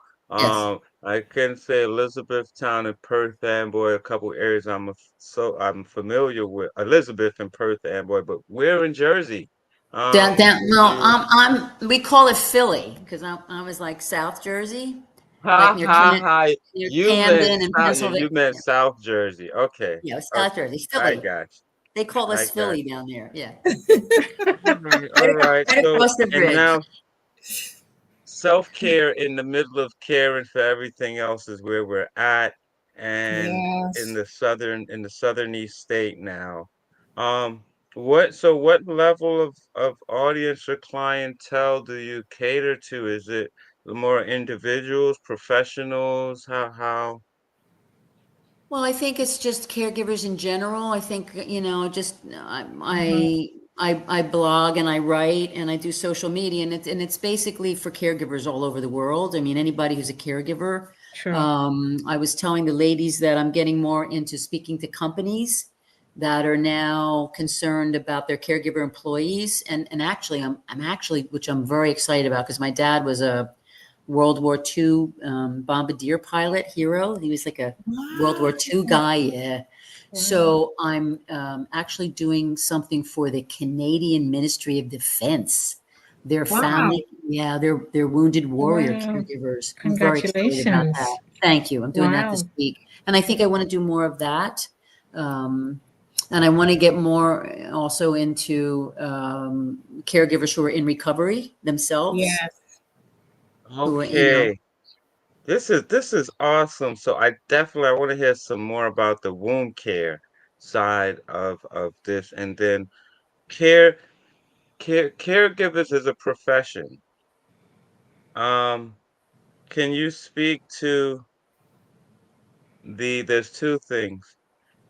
I think most people at this point end up realizing they're a professional caregiver after they're in it, Right. right? So how do you approach that as an active profession, right? If it's something you're younger and you understand, well, maybe from everything. My family is prone to health issues or whatever, and I want to be a professional caregiver. How would you approach that as opposed to family member gets sick, that dawns on you, you're learning Mhm. by trial, which is really what's happening. And then after that, if you can, and I'll ask this again at the end, what's the exit like? Or what's the exit from a caregiver's life? But we'll Mhm. get to that. So the entry point is usually happenstance. How do I get into it as a young individual with a mindset of, hey, technology's here, information's here. I want to be a caregiver professionally. You know, that's not my wheelhouse kind of. However, I do have companies coming to me now to speak to the who staff professional caregivers, and they want me to start to talk to them or talk to management and leadership about how they can take care of their caregivers. So, because it's basically all the same. I mean, anybody who goes into anybody who wants to be a caregiver is built a certain way, right? I True. mean, True. so I think that, you know, it's an incredible, and I just read a statistic that there's only like 1%. There was some college somewhere, and only 1% or under like 5%, but more like 1 or 2%. There's only 2%, 1 or 2% of people who apply to be nurses get in. Mhm. So there's a lot of young people who are going into this field, and it's really smart because the field's only getting bigger because the True. numbers, right? So there's amazing programs, and you know, there's I mean, they want these kids. They're building programs, and there's scholarships, and you know, I mean, they have to dig around like anything. But I think that there's a lot of opportunity there. So I think, you know, depending on if you want to be a caregiver, a professional caregiver, go for it. That's my thought on it. True. Okay, Um, well, that's the short, right? To just go for it, jump in because there's a lot of opportunity. Um, Lady K and Lady J, what if you wanted to do that but focus on holistic care specifically? How do you go about that? There's a lot of I'm not even gonna say shamans out there, but there's a lot of pretenders and people out there selling you stuff, right? Mhm. In the holistic space. If I'm a young individual, I'm about to graduate, and the same question to Susan, but it's more of I know I want to be in holistic care, right? I want to do the mind and body thing. How do they go about that? I know they're like, why are you asking me questions on my own show? I was like, But you know, to pick up from Susan, you That's have to be fine. built at a certain way. Yes. You have to be built. You have to have, first of all, you have to know, is this my purpose? Does True. this ignite me True. when I'm embarking on this? Do I have the level of passion and drive that when I go, it doesn't feel like work because I enjoy it so much, Right. Right. despite of the challenges or everything that I go through. But I embody all of that because this is me. This is what I want to do. This is my love. This is my passion, and I feel that I'm walking in my purpose. So you just go after it. Absolutely. Totally That's agree it. with, couldn't agree with you more, Mind, Joan. body, soul, spirit, everything. Yes. You jump Yes. in. I'm not gonna let you get away with that, Lady K. Come on, give me something. Give me something. You know, I'm looking up to you. as I'm watching your shows, and I'm a young lady out there, and I'm like, okay, I want to get into this. What do I do? the first thing you have to ask yourself, am I in this for the money, or am I in going into this because I love this and I want to take this as my career path? Because if you're in it for the money, that's a total different dynamics. If you're in it because you love to take care of people, that's a whole nother dynamics. Mhm. Because when you're going in to be a caregiver, there are a lot of challenges you're going to face. Of Each course. client is different. You will not find the same personality in each client. So you got to prepare a mindset that when I'm going into this, there are so many challenges I've got to face. That is why we keep programs like these to give people tips that if they're looking to take this as a career path, these are some of the things that you're going to reach as roadblocks. And how are you going to climb over those blocks? You got to get the right tools to, when you reach these blocks, how are you going to deal with certain situations? You got family dynamics that caregivers have to deal with. You have your own dynamics that you have to deal with. How are you going to balance yourself as a caregiver? So when you're choosing this path, there is a lot of things you have to put into consideration before you really get involved as a caregiver. Did I answer your question? And I just want to add another piece there too. Mhm. What's your why? Absolutely. What is your why? What do you mean, Lady The J? person, what, first of all, because whatever career you're jumping into, because of course, as Lady K spoke about challenges, sometimes you embark on the journey, and because of the challenges, you may want to pull back. But if your Mhm. why is strong enough, then you Yes. will continue to move forward and embody that, because your why is strong enough. You feel a level of conviction. This is my passion. This is my reason for being in this universe. And I'm going to embrace, I'm going to embody it because I'm serving humanity. It's my calling. Mhm. There you go. Okay, have your why. This is excellent. So, now Susan, oh, Yes, Susan has sir. to go. Yeah. Okay. Seriously, I got to go. Yeah. I have Mhm. to go. My friends, Yes. they Mhm. will tell you I start to get like this. I had brain surgery 2 years ago, Oh, and yeah. one of the Tell downsides her. for me is that at like 7 o'clock I become mush. Mhm. So I have to start over and reset myself. So see, my voice is I'm not starting to be able to think straight. So I don't want to make a fool of myself in this esteemed company. Oh, well, Susan, we should definitely have an early conversation because I am not only really a scientist, I am Dr. Ross, the TBI guy. I specialize in traumatic brain injury.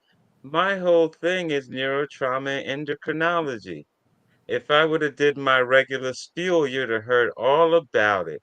But I Wow. would definitely love to talk to you and talk to you about the neuro device, which is a brain device. It's a EEG brain reader, non-invasive, and it's a brain training device, helps you understand your brain. We talked about it a little bit last week, and Mhm. I'm sad that you have to go because that's what we'll be talking about now. So, yeah.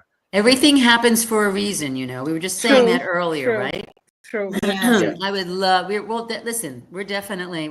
That's You it. guys gonna connect? We're gonna. Yes. We're We're gonna gonna. connect. Yes. We're the Because I connectors. Yeah. just briefly, because I did another podcast with someone who also had a TBI, and we were saying that from our standpoint, people don't talk about it enough.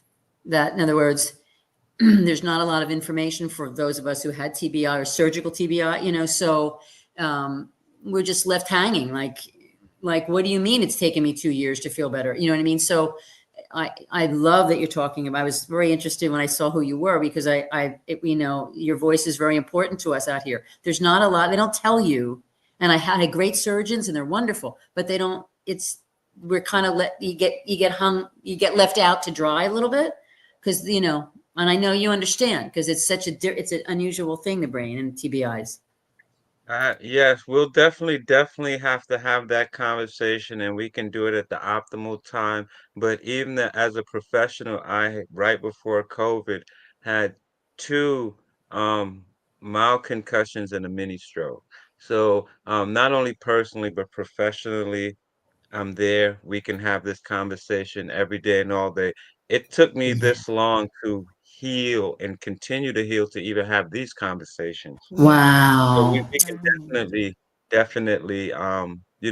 thank you and thank you for your time and Oh, definitely like thank to, you. Oh, we'll that's converse. amazing. That's amazing. God bless, seriously, because it's a journey. Yes, it is. Yes. So you're inspiring me. I'm going to sleep a little bit better tonight. So thank you. Wow, thank you, Susan, for being here. Yes. You Yes. inspired all of us tonight with everything that Oh, you spoke. You expanded our audience toolbox and toolkits so that we can how we can support our caregivers and the expectations to take that out of the way and how we can delegate and how we can take the time for ourselves to pour into ourselves so we can show up and show up fully, show up with all our power and show ourselves grace because that is so important to show ourselves grace, remove the guilt, ask for help, not because we want to be weak, but we want to remain strong so we can really give the gift for our loved one, give the gift to help them, support them, keep them in the space that they're in until they transition. So thank you. so thank you. This has just been so beautiful, It and has I been think it's like a ripple, a pebble in the pond. It's rippling, it's sent going out into the universe, and we're making you're making such a difference. So I thank you, and I'm honored that you had me, and this has just been wonderful, and I'm so happy to meet everyone, and thank I you, and love thank you you for the book. all. Love Thank you for you the book as too. well. We love you Yeah, and too. thank you for It giving gives away me a the big book to hug. one of our audience. Yeah, thank you. Yes, yes, We will yes, send you yes. all the information for Annie. We're gonna send you all the information for Annie, so you can mail Perfect. it off to him. Perfect. Yes. Perfect. All right, my Thank you, Susan. friends. Thank Love you. you, Thank Thank you. you. Love We and be love you. you. Love well. you. Dr. Ross? Well, thank you for being here. I'm Wow, that on was mute. Hello, ladies. How are we doing we tonight? are doing We're doing good. We're doing great. fantastic. Excellent. Seeing you here now too. How are you Darling doing? Susan. I'm well. I'm well. Sunday nights are exciting for me because I like Monday mornings. It's a weird thing. So I'm pretty good. Yes. Um, Today I know I would have liked Dr. Dunn to be here, but Mm-hmm. we'll get her on at another time. Um, but yep. Hey, good night, Annie. But yeah, I would Good night, definitely like Annie. to Good night, Annie.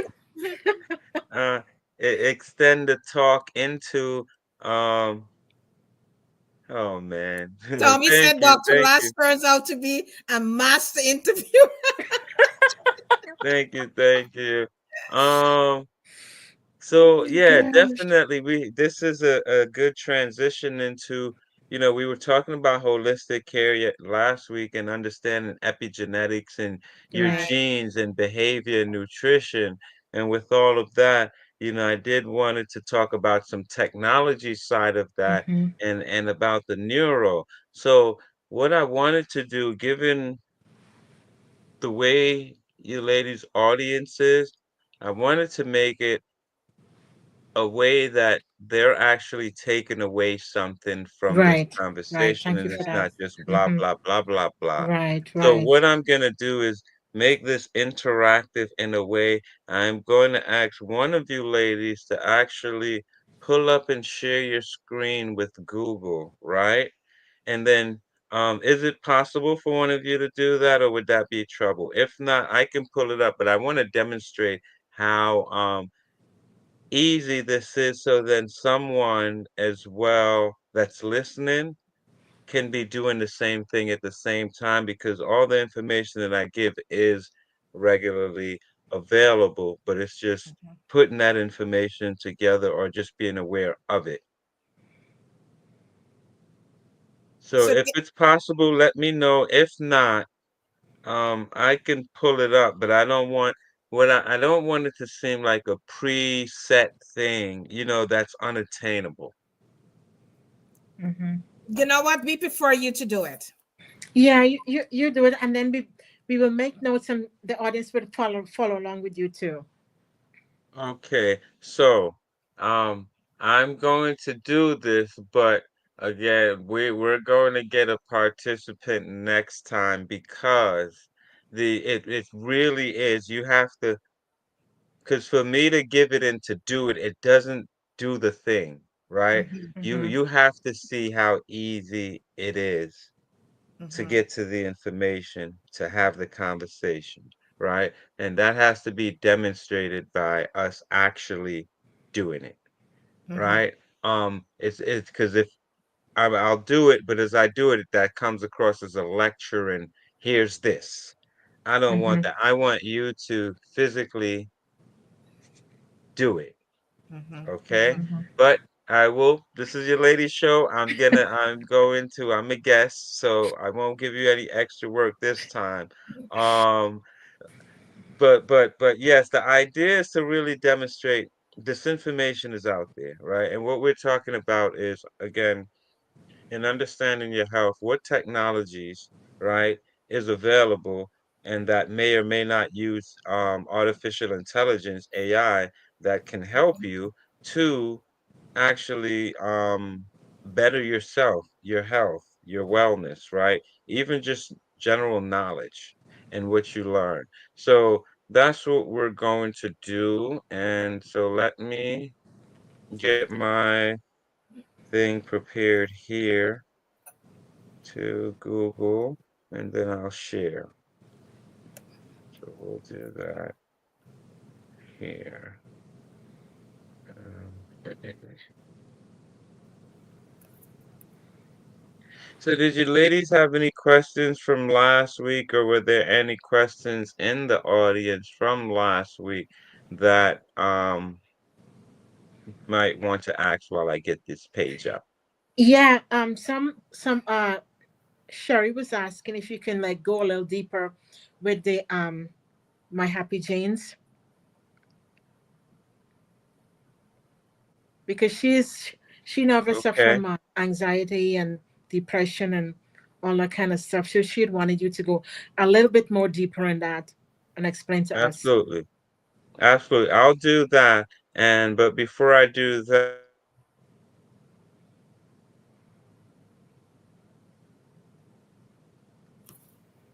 We're not hearing you, Dr. Ross.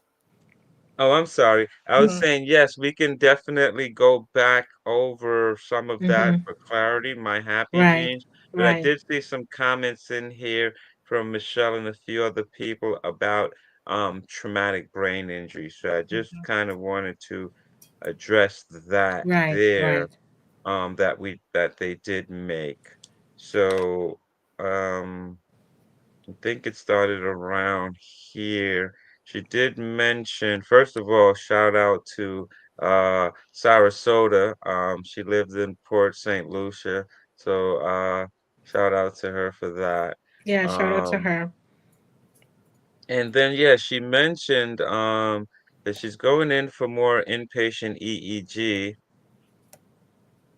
study in June. Recently learned there's a cancer. My epilepsy existed before surgery. So now that's compound, right? So she's saying there's epilepsy. Wow, wow. Oh, there we go. Thank you, thank you.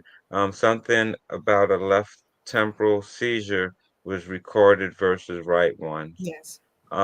So again, the left temporal, that's going to be the side temporal by your ears.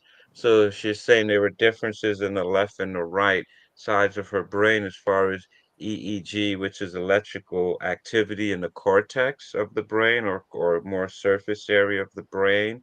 Um, and so there was an impact of some surgery as well as some cancer in that area. So this would have to do with not just function, but also the anatomy of the area, right? Because then with the cancer, it's changing the biology of the tissue, but then with the seizure, it's the functioning of the tissue. So now that's a compound issue. Thank you for sharing, Michelle, and do wish you the best for that. Um, Yeah, thank you, and Michelle. T. Thompson mentioned my uncle, I believe, suffered from TBI with World War II bombardments and boxing after to help put him through college. Absolutely. Even the medical term, T, the medical term was called uh, drunken boxer syndrome. Way back when they realized. So there was both between like they call it boxer syndrome, but it looked like an individual was drunk. right? And it's basically messing up the motor and the sensory areas of your brain so they were functioning. They would see over time what we come to know as CTE, chronic traumatic encephalopathy. And so that encephalopathy, that's the same thing we measuring in the EEG, right? But that CTE is the damaging of the tissue from physical blunt force trauma, which happens in football. That's why football players end up over time, even after playing and in retirement, having mental issues and sometimes aggression and suicide, or you know, physical. They end up in a lot of physical issues, and most time, or not most times, excuse me, but they end up in suicidal and behavioral issues due to this CTE later on after having a successful football career. Okay, sorry. Michelle says, um, well, the pseudo tumor cerebri, but everything was on the right side, and doctor said they shouldn't be any seizures detected on the left side. Yeah, if we ever go by what it should or shouldn't be, we would be in, half of the discoveries we wouldn't know. But yeah, so a lot of things are discovered out of serendipity, and this may lead to something, there are individual differences, even though we are common, we're human, Michelle, and there are individual differences, right? That will sometimes we call them anomalies, right?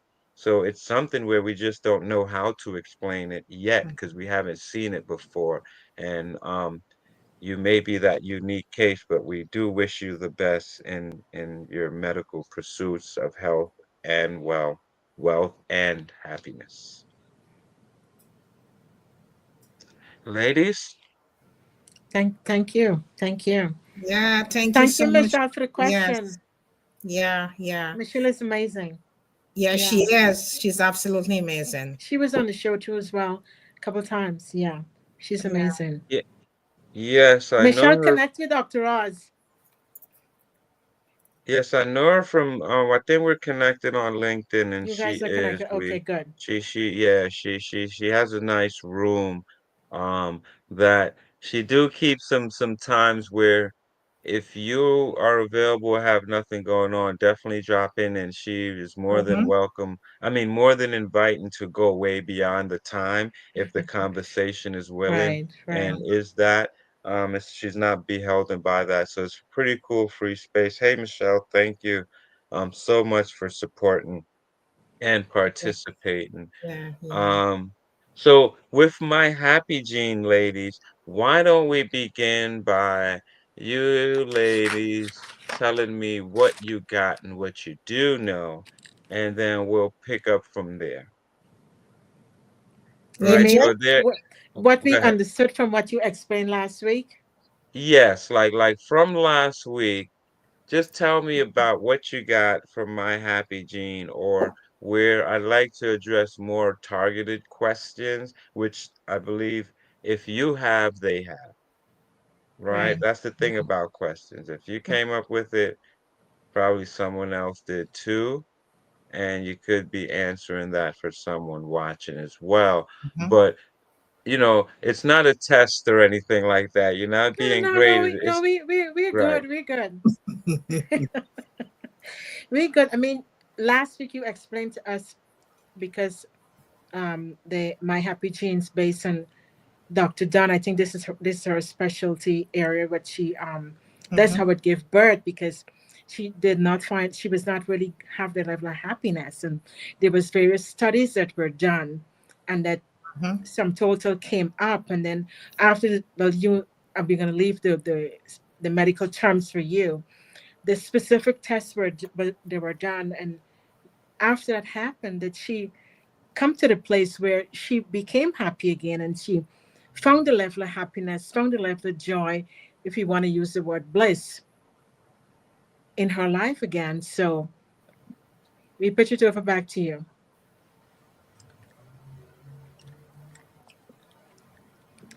which is really, really Yes. cool. Yes, that is she did, right, was able Mm-hmm. to understand a bit more about how her body works by understanding, I'm gonna bring up some keywords from last week, because when you're dealing with the doc, it's always education. You got to be careful because it's be careful. It's learning. That's what I say. It's That's what good. And learning conversation. is good. Yes.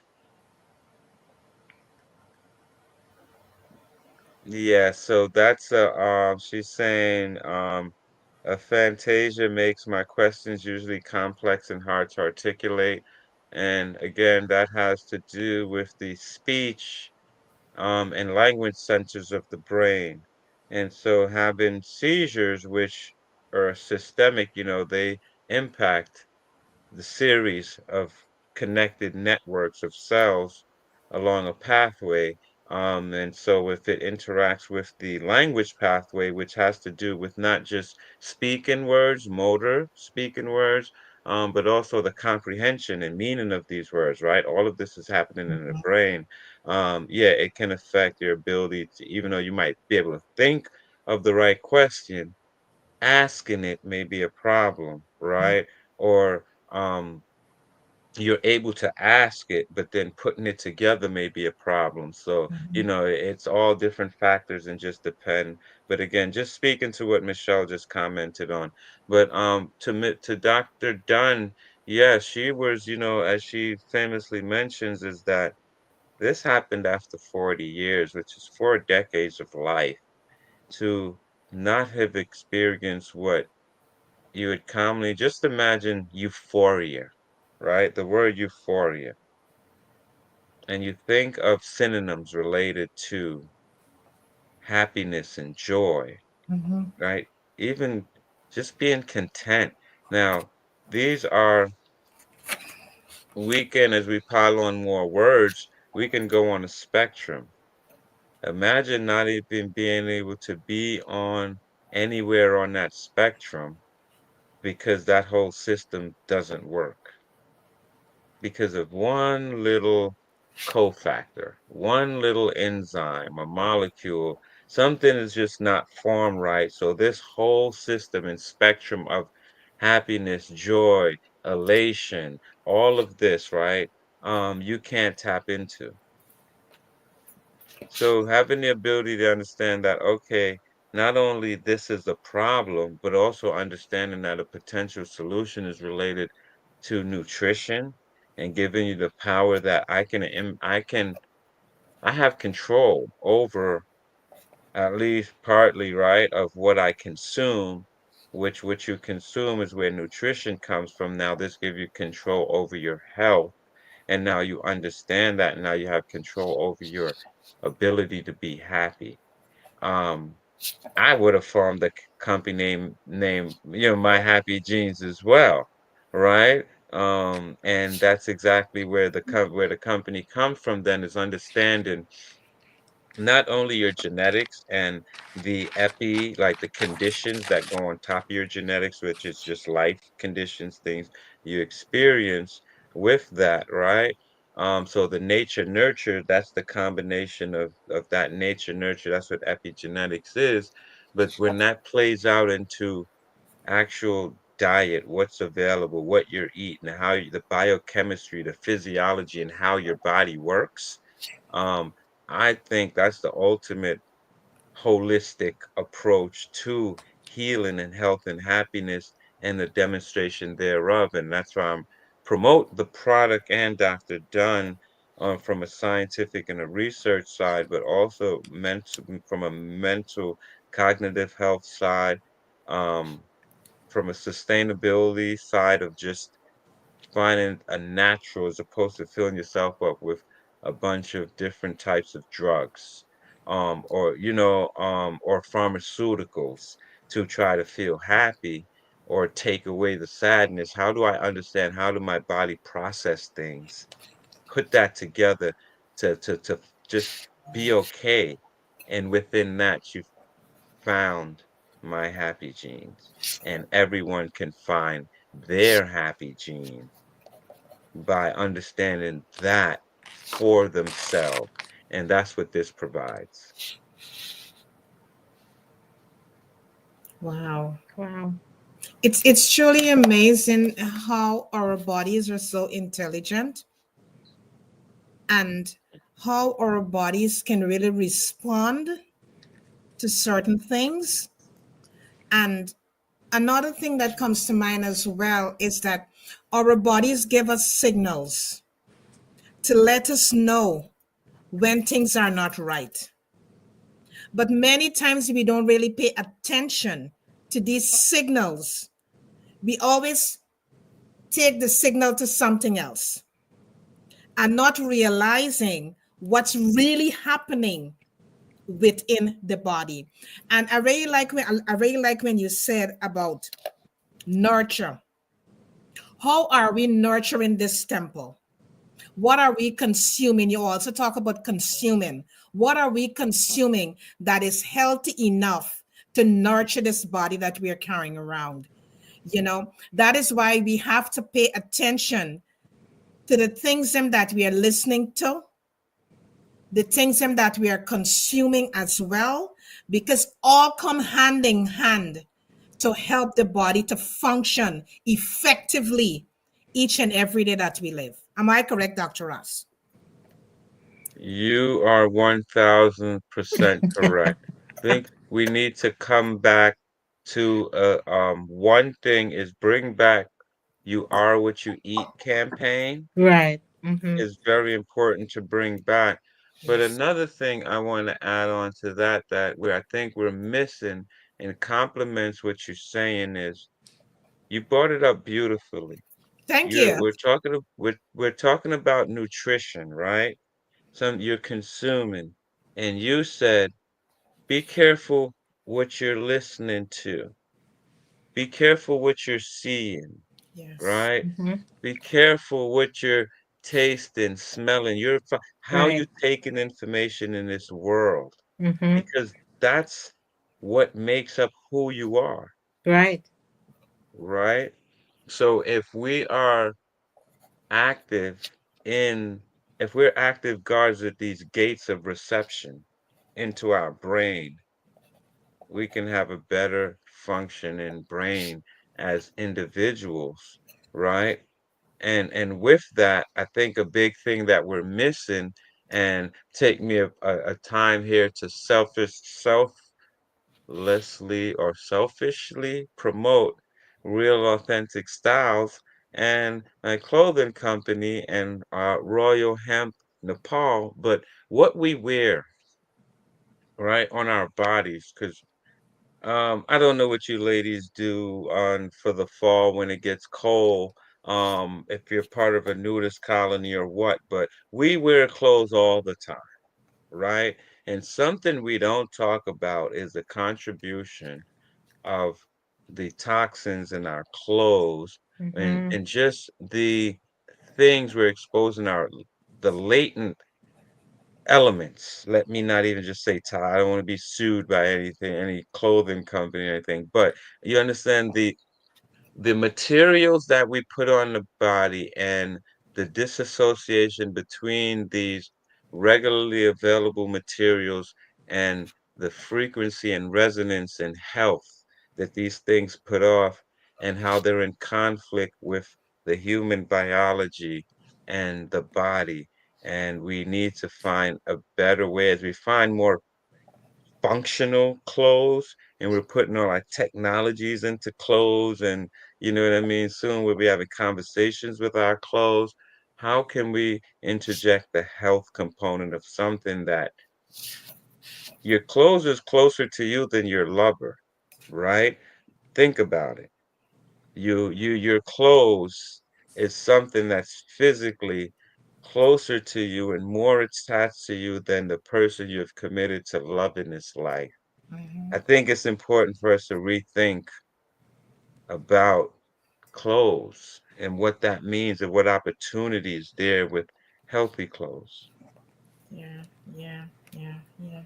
Wow. You touch on a very, You did. very, very important subject there, because many times we are not even looking at that aspect We are not looking at that aspect in life, your clothing that you're wearing, what is it made from? What materials was being used, what process it went through before it get to the shelf or into stores. you know we really don't pay attention to that, and that is a very important point you just brought up there, Dr. Ross. Even in our home, the detergents that we're using, the creams that we're using on our bodies, the soaps that we're using, there are so many things that many times when we get sick, we don't even know how we get sick, because a lot of times these things are secret agents that led to our illness, and we can't put our fingers on it. you know how can you advise an individual to shop clothing and to shop things for their home and for their personal selves, like lotions and soaps? What should they look for? What are some of the things that they should be reading their labels? Can you guide us along that? So, first and foremost, let me just say everything that I say is information and knowledge, or just information for research, for you to go find Mm-hmm. out on your Right. own. Yes. I'm not giving any medical advice, no psychological advice. No, Thank this is you. a conversation in the public to allow you to think about things that you want to research for yourself, to find out more, to whether seek out a professional or what have you. But with that being said, there's two components here. The one is the individual, then the other is the company, the entity. You just think the individual and the entrepreneur, because you might be both, right? You're an entrepreneur, you're a mom, or you're a wife, you're an entrepreneur, what have you, right? So the business side, we'll start with the personal side, right? The first thing I think about is life. There's stages to life, just like the hormone cycles, neurogenesis, all the things I talk about professionally. But within the stages to life, you think about the entrance and the exits around that time. When you're an infant, you're guarded from all of these things. When you get older, you're guarded from all of these things. But in the prime of your life, when you are fit to give the most to the world, is when you have the less guard. So I would say start to think back or think forward to these times, and what kind of things are in place already that you don't need to reinvent, that are there Mm-hmm. to protect. There's certain materials that babies cannot be, or infants cannot be exposed to, because it may have an immune response or this kind Mm-hmm. of thing, a negative effect on whether it's psychology or physiology or biology. Getting back to that on a basic basis, even think about, like you said, detergents that you use, right? The soaps, the different things, the toothpaste, all the different things that you internalize and you put in your environment around you. Just think, first of all, on a chemical basis, what is that? And from a biological perspective, is that something that can integrate into me as a being, into this temple, right? So if you're cleaning, ladies, with ammonia every day, your job, do you think, even though you have on gloves, you have on protective equipment, PPE as we call it, personal protect, do you not think at some level those fumes and that ammonia is slowly seeping into below your skin, into your muscle, into your fat, into your bloodstream, into your bone, into your bone marrow, down to the core and the essence of you, right? Now we can replace that ammonia with anything. right? That can be drinking coffee every day. Same thing, same principle, right? And if you think on that basis and just start looking at the things around you, you can start to isolate, things that you don't want around you because Mm-hmm. it makes sense that it shouldn't be. Then the job becomes much easier Right. to identify the things that don't belong, that may be negatively impacting your health. How is that for a start? Sounds good. It gives a lot to think about. Give the audience a lot to think about because it really is important for self-awareness and to stop and pause and evaluate where you are, what are you using, how are you feeling. That's why it's important to keep a log on how you're feeling on a daily basis, like when you don't feel well, and then reflect on, well, what did have happened to me in that moment before me feeling good and not feeling good. What did I do? What did I use to clean up my home? Did I use some kind of level of not detergent because that's with your clothing, but something that you've been using to doing cleaning that you will say, I don't feel good. What happened? So it's just making us become more aware of Yeah. everything, our environment, everything. Someone is And That's asking a good. question, Dr. Raz. I yes, had a friend.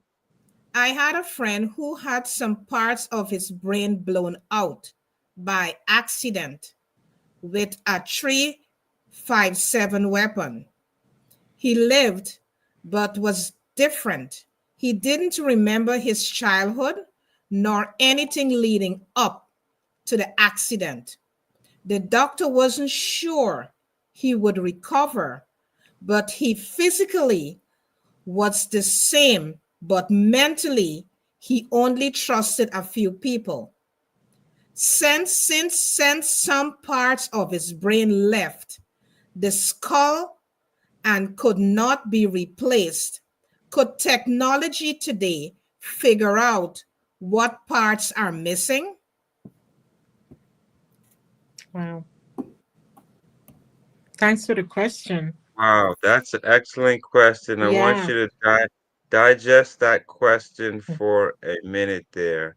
Um, so, because yes, I want to answer that in a couple ways.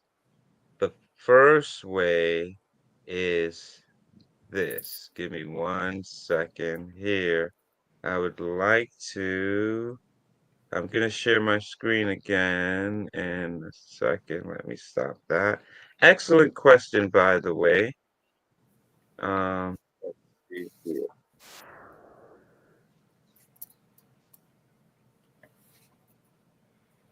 This conversation is so Oh my God, it's informative. very enriching. Yeah. You're very great, Dr. Raz.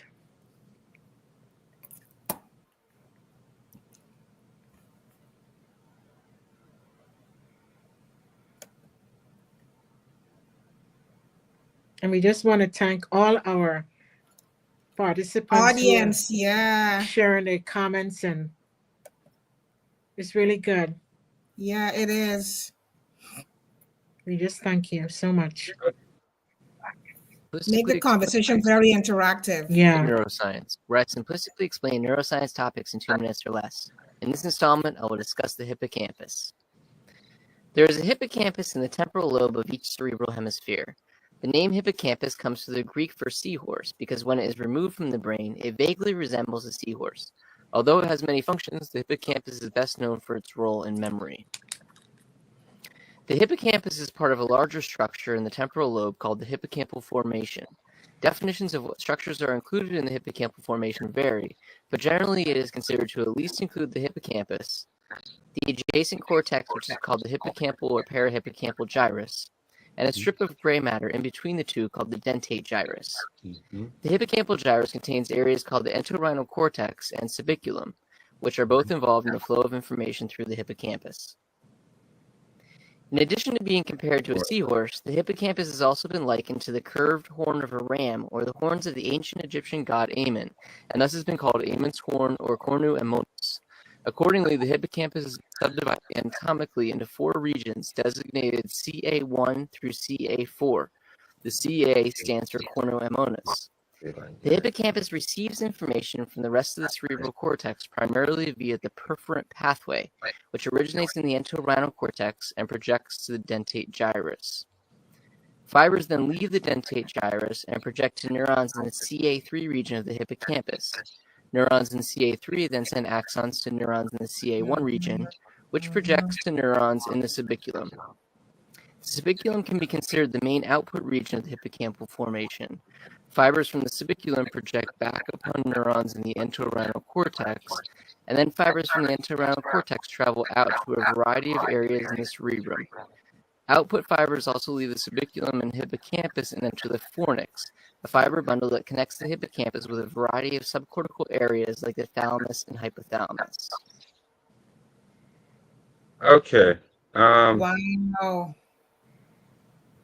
Now 1 second here. I'll stop sharing.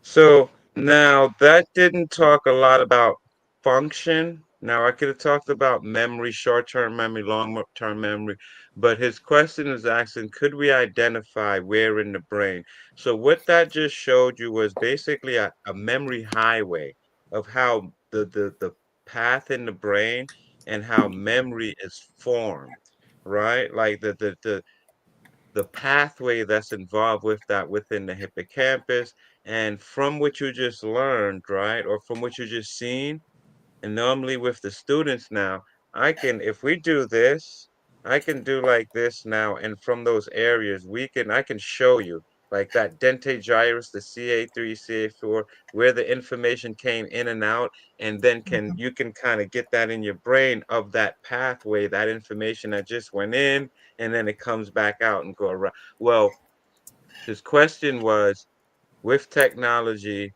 and if that area was missing, could we be able to? Theoretically, yes, right? Theoretically, because we understand the different part. We just showed you this is the highway. This is how you build it. Here's the on ramp, the off ramp. Here's the different exits. This is a 4 lane. Here's where it's 2 lanes, X, Y, Z. So we understand the map of the brain of that. How do we tell you, or as an individual brain, you unfortunately, Lady J, Lady K, we're riding home from the show, we're in an accident, we're all got TBIs, traumatic brain injury, right? We've got memory issues and we need to heal, right? So now we're whichever way. So let's say, for example, Lady K, you decide you want to go with stem cells, right? And now you're using stem cell treatments, giving yourself however they do it, but a way of trying to get your brain to regrow those areas, those missing areas, right? You provide in the stem cells, and then trying to make that happen. Lady J, you might decide to go of the way of cognitive and behavioral modification, right? Where it's more of training your brain, right? Doing behavioral things to try to train your brain to be back functionally where you were and not focusing on growing the anatomy, right? Um, I could be maybe say going for implants of brain tissue, right? Or using neurobots, or using AI technology or brain chip. I say I do a brain chip. So now to address the same issue, I just described 3 different real ways that are Mhm. actively medicines now, right? That you can treat the same brain trauma, but we're all 3 different people. How we respond to that, any one of those could be different. Maybe how Lady J responds to her treatment, maybe I needed that treatment, and the treatment I got Lady K needed, right? So all of these nuances is where we are with health and technologies. So that's why I say theoretically, yes. I just showed you the anatomy Okay. of, right? How do we reverse engineer that? Well, we have stem cells. We know how to grow brain tissue, right? So all the pieces are there, but do we have the puzzle all together? No. I hope that answered the question and gave some visualization to what we're talking about. You did, because it shows that there are options. There are options for each person. It's also, I mean, it's individual. So I guess then, so so take us through, for someone like this person who asked the questions, what would have to happen? How would that work? Out of these three that you listed and or you outlined, how would they make the choice what to give to that person? How would that happen? First, all of this would be, I think, with medical consultation and more Mm-hmm. so um familial consultation, because if you're in this situation, you're probably getting help from your family. You're probably Right, getting help with this or doing this with someone that cares about you. right. So the first thing is to identify the people that care about you. Mm-hmm. That's the first thing. Then second thing is you identify the the targeted medical professional that can assist and Mm-hmm. not lead, but assist and guide your journey. Because you're driving this bus, Right. and you need a professional. Um, what do you call that? That's in the chair next to you, navigator, right? You don't need a pilot. You need a navigator, and that's what the doctor should.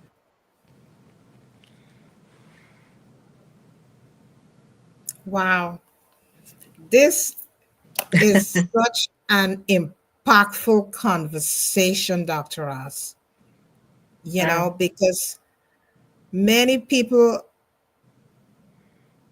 they're suffering out there and they don't really know where to turn to, you know, and sometimes they're not being given the information that they need. You know, we're so grateful and we're so thankful that we created this space, that we can bring people like you, Dr. Ross, into this space, and you can share with the audience Mm-hmm. and help them to understand that if they're going through this, or if they know someone who is True. going through this at this point in time, or whenever someone go through this, they can always go to this particular podcast and the one that you shared before last week, and get some tips and some pointers to help that individual to steer them in some sort of direction, you know, because some a very important point that you made just now, is with the stem cell. There are options that is out there right now because of science and technology. There are options out there that someone who is having problem suffering with some sort of injury with the brain, there is options that you have out there whereby you can ask your healthcare provider, which direction should I go? And by you giving us this information is giving us hope and optimism, and helping an individual to understand that there is some sort of hope there that they can have to continue their journey. You know, it's truly amazing to have you here, Dr. Rash, sharing this vital information with the audience. Yeah. Yeah. Right, Lady J? I mean, it's, first of all, when we look in how we used to think prior, but with the age of science and technology and the advancement, and when we have someone like Dr. Raz here with us and sharing and explaining in simple form, simple way, how to the layman can understand, as you rightfully mentioned, Lady K, hope and optimism. Because what you bring into us is cutting edge, innovation, right? And the advancement of science has moved so far. the level of technology. So what can happen back then, now so much things can happen. And you are explaining to us that there is always hope. Yes. But you got to be at the right place. That is why information is so important. Yes. You do Yes. your research with the information that you receive from shows like these, and then you talk with your doctor, and then they can see, well, where does this fit for you? Yeah. How can you get help to advance yourself Right. forward? How can you get the level of care that you need so that you can continue to live not only surviving but thriving, a Yes. quality of life for yourself, for your family, for your environment, for your community. And you can still walk forward with a level of confidence that I can still reach out and get the help I need and have people and like amazing doctors like you to support us and bring in a level of understanding that we can move forward. If something happened, we can just pause for a minute and say, what do I do in this moment? And so we can Wow. move forward. It's really, really, truly amazing. Yes. And Sharon had a question for you. She wanted you to talk a little bit more about dopamine and serotonin.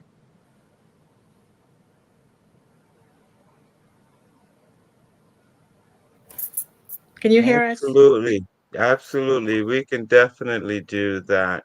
Um, so when we talk about dopamine, and we mentioned this last week, right? But when Mhm. you hear about the reward system in the brain, right? That is the dopamine pathway. That means neurons, which are brain cells, right? You have a series of neurons or brain cells connected together. Well, the way they communicate are between neurotransmitters, and dopamine is one of these neurotransmitters. Serotonin is one of these neurotransmitters. And actually, in the pathway, you need serotonin to make dopamine. But these things work in similar or related pathways that have to do with happiness, right? And so the problem, I'm gonna give it to you in two ways here. Um, Give me one second here. I want to pull up sort of visual that will help make it make sense. That's not too complicated. So here's what we'll do. One second. Getting the image on now. Okay, and I will share my screen here. Share screen. 1 second here. And dopamine pathway, we'll use that.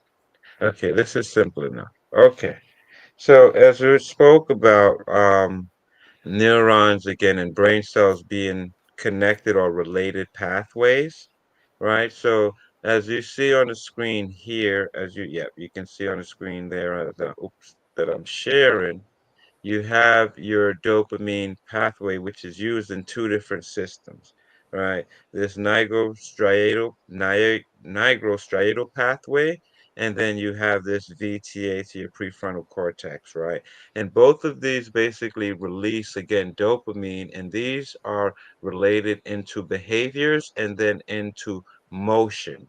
So you then have reward, or you get a feeling of euphoria, happiness from feelings, things that you do as feelings, emotions, right? Your mesolimbic pathway, so that emotional pathway, as well as this neolimbic pathway, and the pathway that has to do then with prefrontal cognition, executive function. So more of the mind, your cognition, right? Something that you're actively doing, you're conscious of. So you have the conscious part, you have the emotion part, and you get reward from both.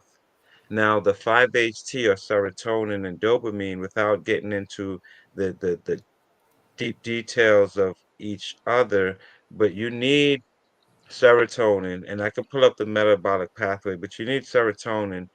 It's a precursor, meaning its development before you get dopamine, right? So if you don't have serotonin, you can have the production of dopamine. And then to go back further from that, to have the 5-HT, the serotonin, you actually need essential amino acids or cofactors. And some of these cofactors are vitamins. So vitamin A, vitamin K, and vitamin D. And vitamin A and K are important for vitamin D, and then you need vitamin D for serotonin, then you need serotonin for dopamine. So by understanding these connections along this pathway, if we can, then if you have a problem with um, vitamin D deficiency, right, then you might have an impact in this reward pathway, because if you can't produce vitamin D, or you can't process the vitamin D that you get from drinking milk or from consumption, then you can't process it in your body. Then there's nothing to create serotonin. If you can't create the serotonin, then you can't create the dopamine. Your brain has nothing to activate this reward pathway. Without getting too technical, I hope that made some sense. We did. Someone just sent me that information there, Dr. Ross.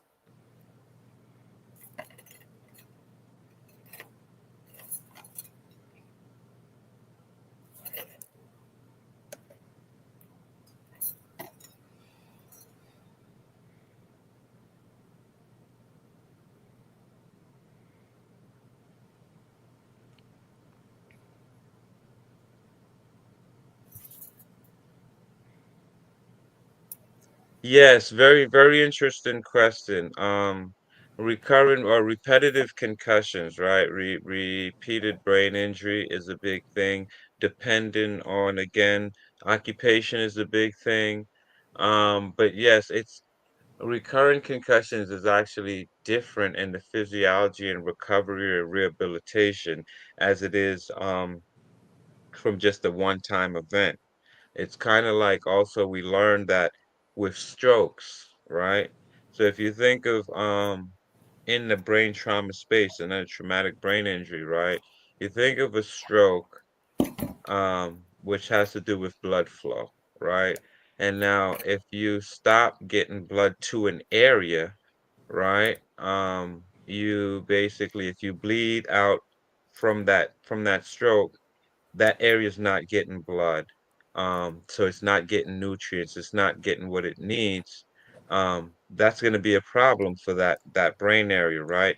Well, you can stop that blood flow, or you can make that blood flow. You can reestablish blood flow immediately after it's disturbed, or you can do it gradiently in time. Well, you would think that, okay, it would be best to get that blood flow going back immediately, right? Mm-hmm. Well, it's counterintuitive, because now there's something that we know now because of that initial injury. If you get the blood flowing back too soon, you actually have an exacerbation of the injury, Wow. Mm, right? And if you think about it from a conceptual standpoint, when you initially think about it, well, blood is bringing the nutrients and bringing the stuff. So if that's gone, then you want to get that back. But so reperfusion, right? To get the blood perfusing again. Now there's something called reperfusion injury, which means, because you think about now that blood, it's coming back. But if you just had cells damage, you have right, toxins and right, different things right. in the system, and now you're flowing that stuff back into the space. Mm-hmm. Well, then, yeah, that probably is not a good idea, right? Mm-hmm. And I think that we didn't understand that initially. It's just like, well, let's fix the leak, Yes. Right. right? And if the problem is that it's stopping the flow, why would you think that part of the solution would be further stopping the flow. Mhm. Right. So these kind of things we only know from, again, experimentation, from Right, right, studies, from right. these kind of things. So I did want to mention that. That's good. But to get back, I didn't want to get off, but that was a good example to say that. But with the recurrent injuries, right? Do we have technologies? Yes, we're working on that. And the neuro, right? This is actually a great opportunity to talk about solutions and work. We're working on more. And again, you can reach out to me and GNN. I am a authorized reseller of these, and as well as on the research and development side. But when it comes to the neuro device and memory, or the brain, how does the brain works? I think I would like to show you something here before we wrap this up. I know we're a little bit over time, but I'm gonna share Mind Viewer. And I should have just showed you a video from one of the students or something like that, which next time I'll share some stuff like that so you guys can see it in action, like when we're in the schools doing this with the youth. But what Mind Viewer is, it's a way of being able to look at the your brain, your actual brain.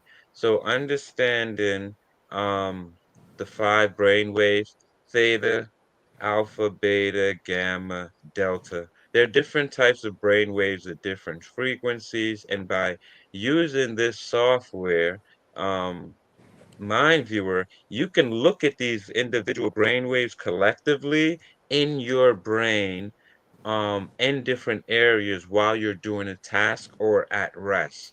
And what this does is, by being able to look in different areas of the brain at the same thing, you can see how your brain are processing these different levels of information. So all it is, again, the EEG is just giving you, it's an output from your brain of how much activity is happening. Depending Mhm. on a different level of frequency, how much Mhm. activity, we equate that with different levels of brain function. So higher frequency, higher brain function, the more complex things you're doing versus your brain at rest, versus Mhm. delta waves, which is when you're at sleep, right? When you're sleeping. So by understanding from alertness, being awake, from memory areas, different things like that that we just talked about, by now looking at how your brain is giving off this EEG information, we can get an indication of how your brain is Mhm. processing Right. different levels of Mhm. information. And we can do that for any individual with this simplistic device. It's not FDA approved, so it's not a medical device, it's a health and wellness. So it gives you information about yourself, but it's not approved as a medical device. But with the amount of research and with the right research, we can be the ones to get this approved as a medical device for understanding your individual brain function. And then Mhm. the thing is, it comes with solutions of brain training and even mind body training, which was Wow. the last thing that I Wow. showed with the neuro bike. Because you take this information now, we get to the neuro bike and we can demonstrate how do you tag training your brain with training your body. And then we can get into now Alzheimer's, Parkinson's disease, and trying to stay off multiple sclerosis and just even mild cognitive impairment, which everyone goes through with aging. Michelle, I have a question for you, Dr. Ross. She says, what is the information collected with the EEG electrodes that are medically placed through the jaw? Um, Again, it depends on, because she said she had some aphasia issues with language.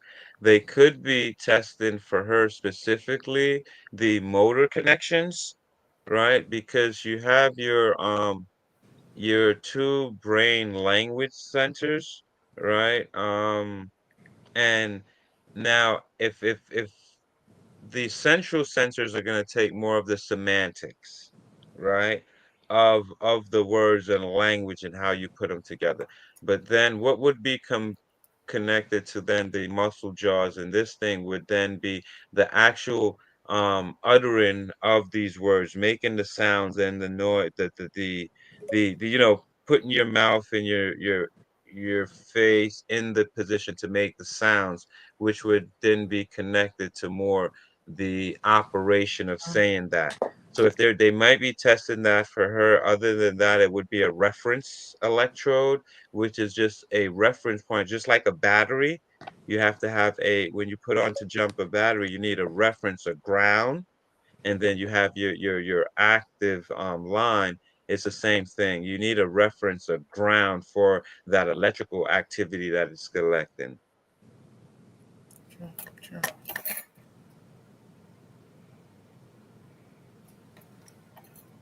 So they say they're replacing the base of the brain through jam.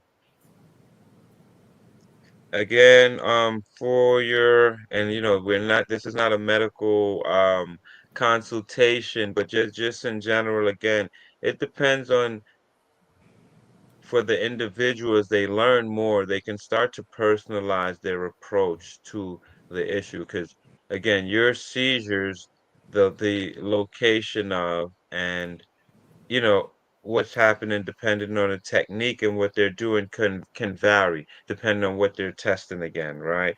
And Right. if you think about it from the base, that base and brain stem, that's the whole entry point, coming from the body, from the peripheral nervous system and everything leading up. That's your breathing center, autonomic areas as well.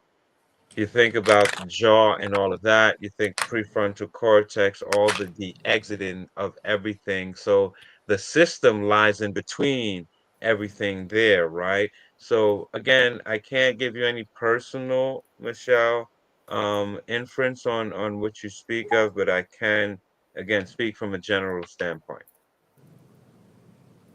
Wow. Well, Thank you for that. this, Thank you for the question, and Michelle. Michelle, yeah, this was so enriching, Dr. Ross. So Wow. You enriching. served us well. Oh my God. And it was a very interactive conversation, you know. Wow. Be so thankful for all the questions. And if you need more answers, just get in contact with Dr. Ross. Because, Yes. Sorry, go go ahead. ahead, Go ahead, Dr. Ross. Alicia. Go ahead. No, you go ahead. No, I was just gonna say you can put up I just put up a page for GNN, but GNN, which is Geddes Neural Network Global Foundation, it's my nonprofit organization here in Georgia, registered with the state. And again, everything you heard about, we do through healthcare, education, and we do through gaming and learning with the hackathons and things like that. So we're in the schools. We're in Clayton County, Atlantic Public Schools here in Georgia, looking to get into other counties. We're in Arkansas, looking, a number of places. Again, we have a lot of things going on in Nigeria and Ghana, Uganda, as far as GNN and reaching out in the space of traumatic brain injury, BCI, brain computer interface. So if you're interested in global health programs and all different kind of aspects, medical technology and community outreach, you can reach me at info@gnnGlobalFoundation.org. There you have it. Yeah. Truly Thank you for amazing, sharing that. Dr. Ross. Thank you so much for coming this evening and helping the audience to understand more about brain and the happy genes and how we really can live a holistic lifestyle. You have outlined. Go ahead. Sorry, Dr. Ross. No, go ahead. I'm listening. No, go ahead. You have really outlined so many pointers this evening, and the visuals is always so enriching. Visuals is so enriching because it brings someone into exactly what you're saying and help them to understand what you're saying to them. So thank you for those visuals because it's it's truly amazing. It's just truly amazing. And the great work that you're doing to really help globally is truly amazing.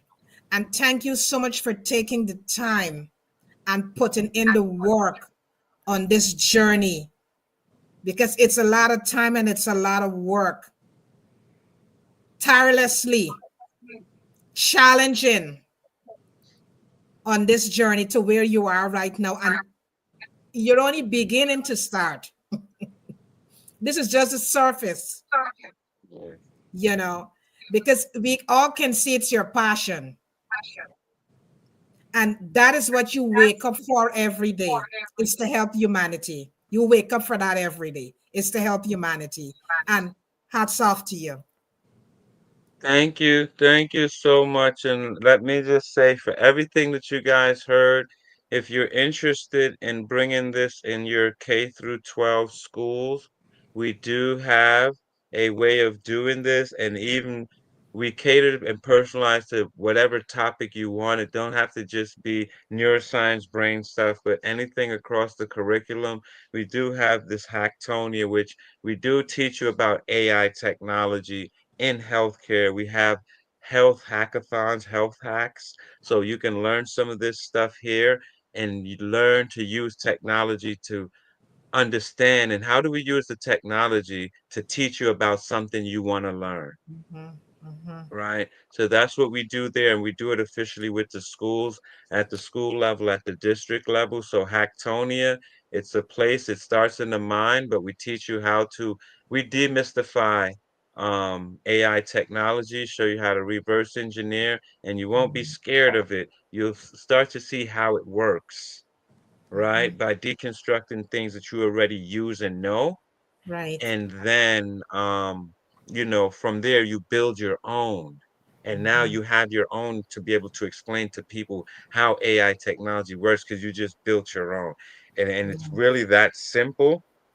We're in the stage of prompting and no coding, where your coding is language, where you're speaking, you're conveying information. So basic communication is more important than ever, because you can build AI now by just communicating verbally, right? So if we understand that and we learn that, that means you can build a product by having a Yeah. conversation that can get you paid. Mhm. That is powerful place to That be in is, time, yeah.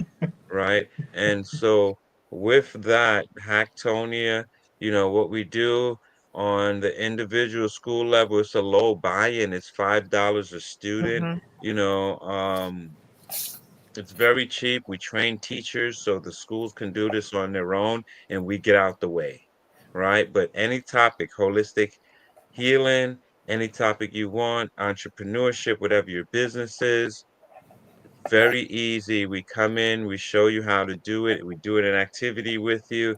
Then we provide you the technology to do the activity and create your own creations. So I wanted to show that. And then the last thing was, of course, bring it right back around to the reason and how we're able to do all of this is my brain and me. And my brain and me is, of course, the course is Dr. Ross, what I do, which is introduce people to the brain, the human brain for the first time. So I literally run around Georgia and with human brains, and I get people to touch a human brain for the first Wow. time. I think I did share a video with you about some kids that we had a nice Yes, little last Yeah. event. week. Hmm. Yes. And so if you can ever play that, that would be great. But it's like you can see we got almost 500 students within 3 hours to actually excited and touch, take pictures and enjoy learning about the human brain, which they all had in their head because we all do, but for the Right. first time. Amazing. Amazing. Right. And so, yeah, what we do is introduce that stuff. And here's the cool thing is that not only for your first time, but if you want to make this a life career, if you want to make this something you want to do until you're old and gray, like this isn't a quick money scheme thing. We're into life mentorship. You know, we mentor from kindergarten, K through 12, higher education, you know, when you're a young professional, mid-career, you're thinking of retiring, we're here for you. In retirement, let's do stuff together. Like it doesn't stop. You never stop learning. It's a Sure. real exciting time right now Yes. for aging in place, right? For understanding neuroplasticity and how being 80, 90 years old, you can learn new things, right? And you can learn new skills. That's where we are right now, and we should take advantage of it. It's a passion, and with all of that, I'm here on a mission to bring the college back to College Park.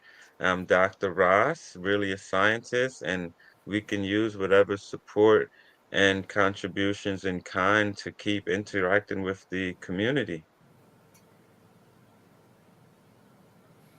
Thank you, ladies, for your time. I really appreciate it. Oh my And God.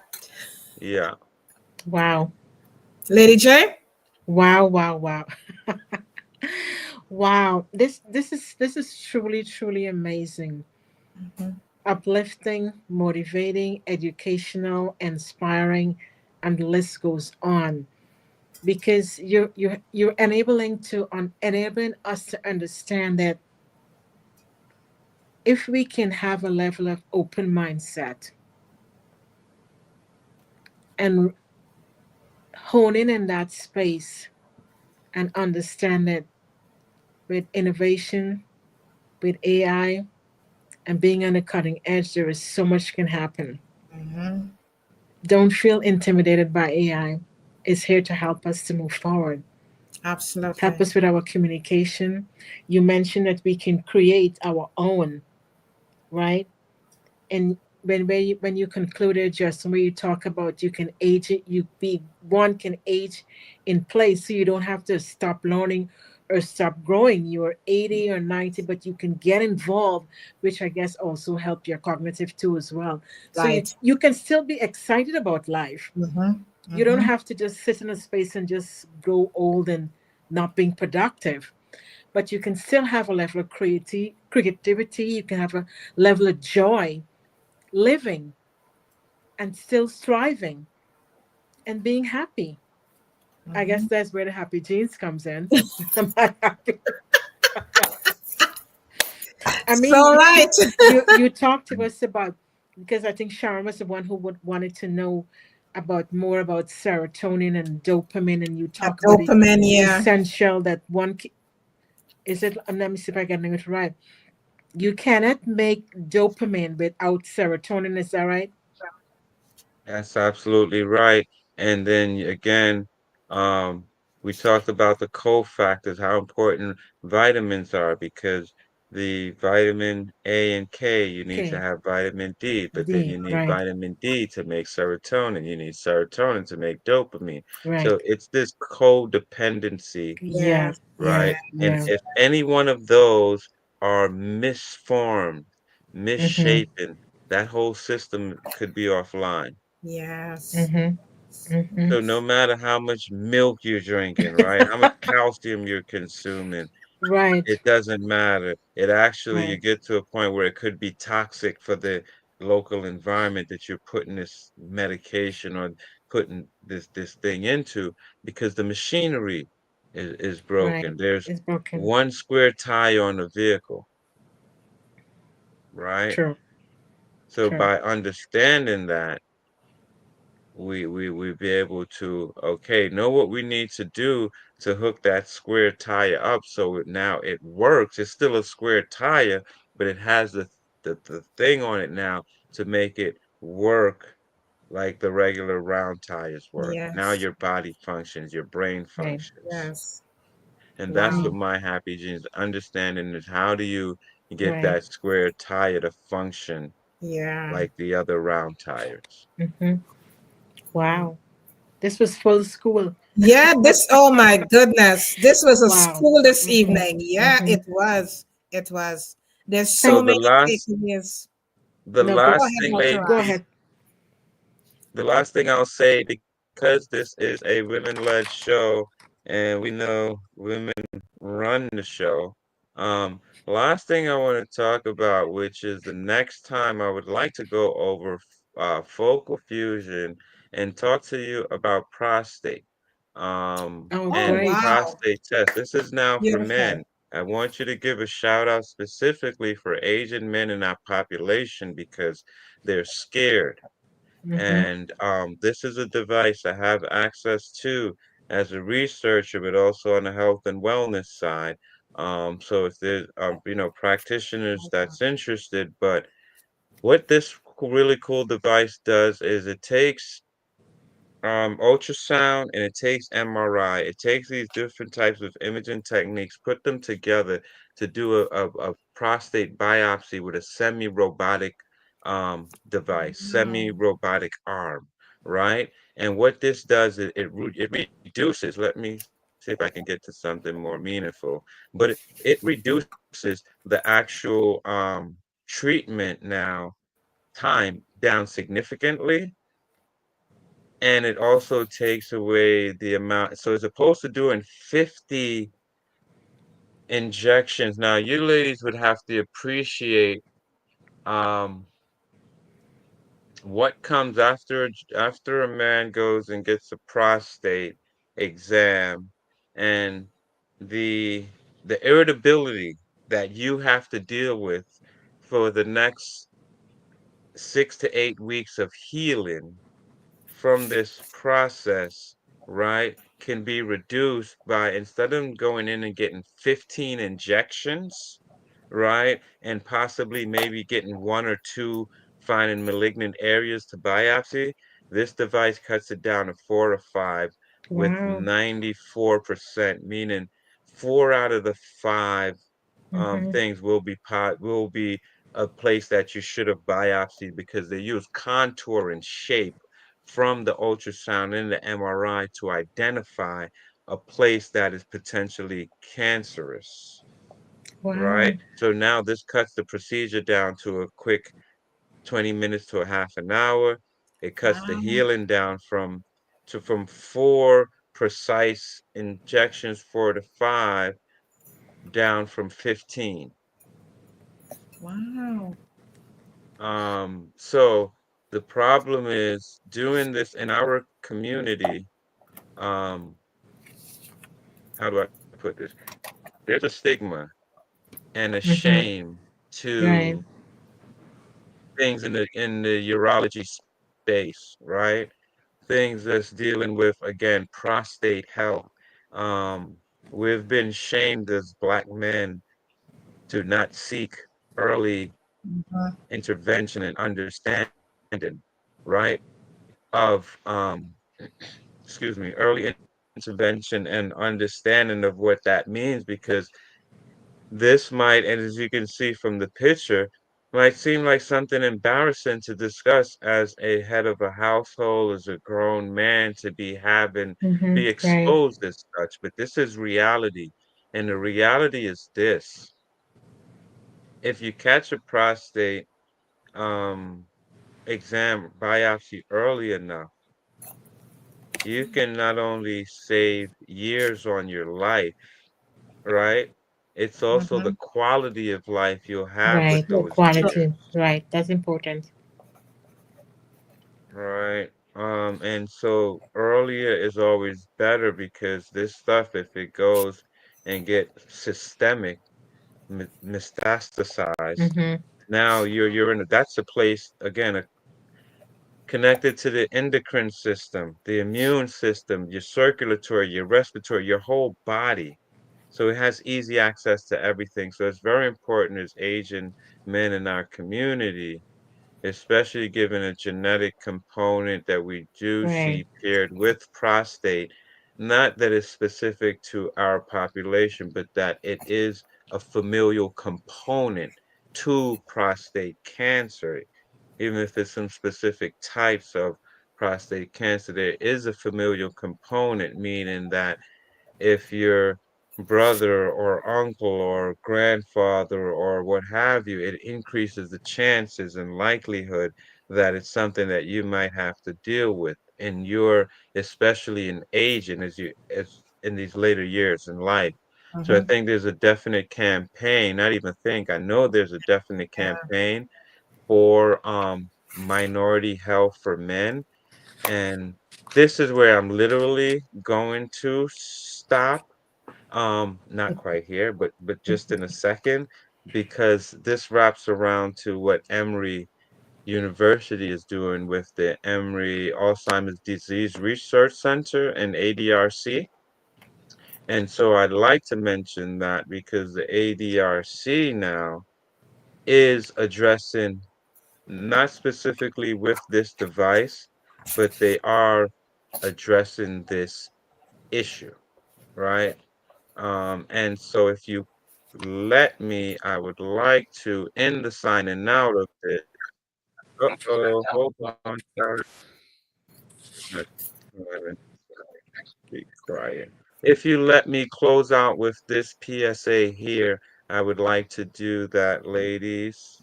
So Yes, stop go sharing ahead. and we will go here and we will, okay. And I can share, present, share screen, and yeah. Again, this is Emory Brain Health at the Emory Alzheimer's Disease Research Center, but this is every second Thursday of the month. And I'm actually looking now, if anyone's listening in Atlanta, College Park, we're looking to get a bus to get individuals from College Park. And it's for minority males 50 years or older. And so we meet every second Thursday of the month for health awareness. Also critical, getting more African American men to take part in research. Not an easy feat after a long history of mistreatment. Dr. Monica Parker is the outreach director for the Emory Boyswater Alzheimer's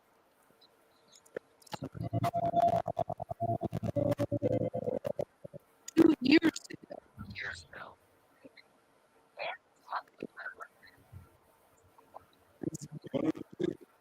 Because African American men were the group leading research. African Americans are almost twice as likely to develop Alzheimer's disease, with 21% of people over 70 living with it, but only 2% of African Americans participate in Alzheimer's clinical trials. 58-year-old David Dorman lost his mother to Alzheimer's disease. She was diagnosed in her early 60s. 81-year-old Joseph White is a retired biologist and pharmaceutical executive. Both men began attending the lunches, and both ended up enrolling in research. I wanted to also get involved with research so that I can, number one, meet other people who were involved in research, and number two, get to know doctors who specialize in the care for people with dementia or Different genders and races respond differently to treatment. We want to make sure that anything that we develop with respect to a diagnostic tool, medical therapy, is as applicable to men or them as it is to anybody else. I think one of the things that excites me is to see 100 Mhm.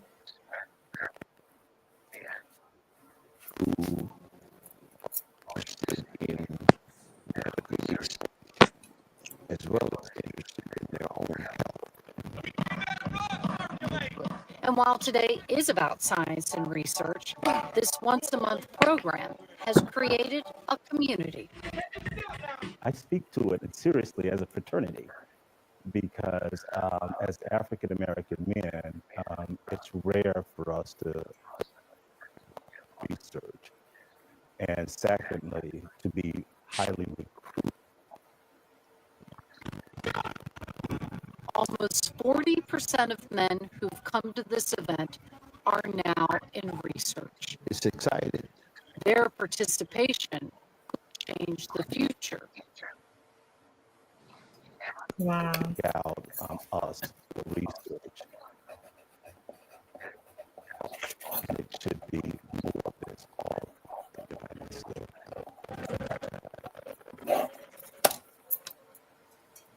Wow.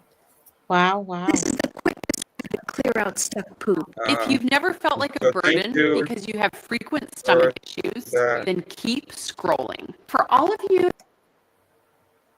All right, sorry. Okay, Wow. okay, Wow. sorry.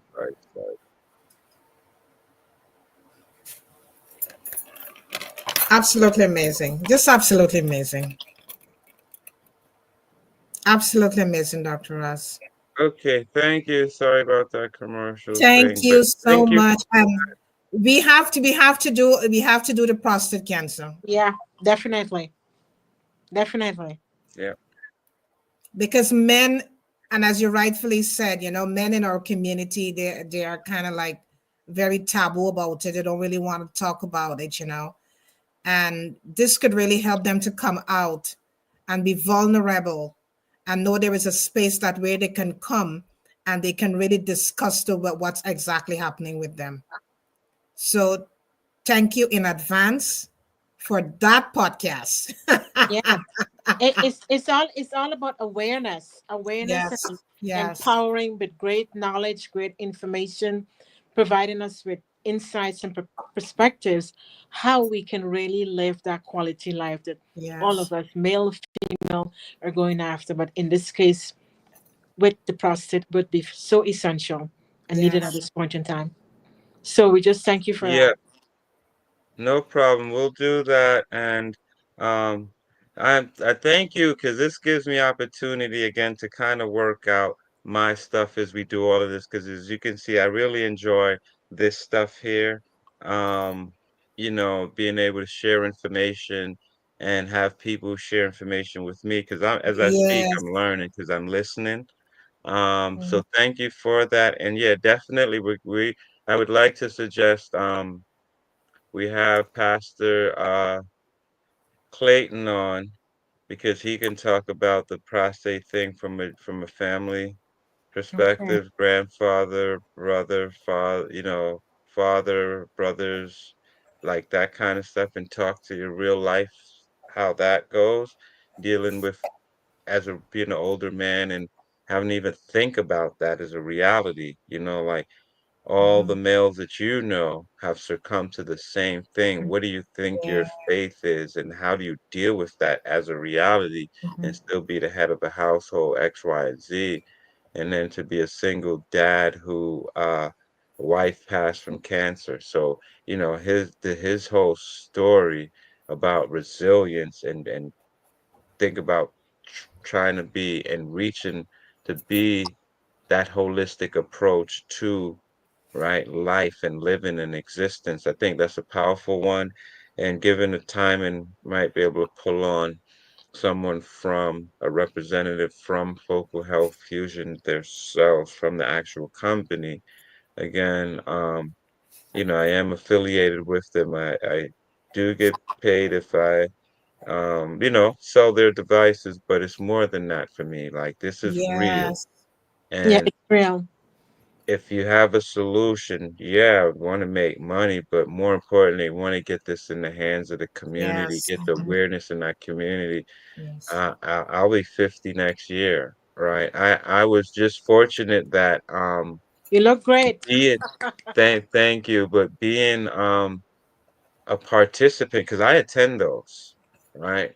Because of the health issues I was dealing with from the concussions and from the mini stroke, I attend those because I'm physically already 50 from just those experiences. I've aged enough that I'm dealing with issues that someone would, right? Right. And so because I've been interacting there and trying to contribute on that, also as an individual, as a citizen, and this is why it's so important in that TBI guide side, where I'm not only doing this professionally with all these different titles and stuff, I'm living this every single day.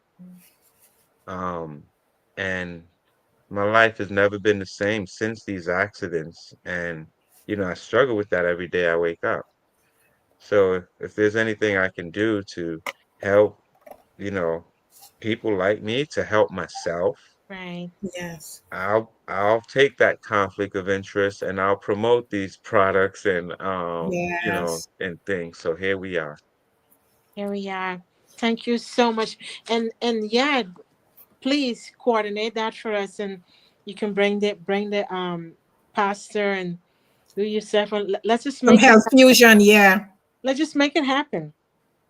Yep, we'll do it, and I'm gonna be doing this from the bookstore gallery .com, which is our medicinal location, alternative health and wellness approaches to medicine. So, it's a place to go and learn, Hmm. commune options outside of just the standard pharmaceutical treatments. I was on between 13 and 18 different pills I had to take Oh, every other day from these conditions I talked about, and I couldn't formulate a thought.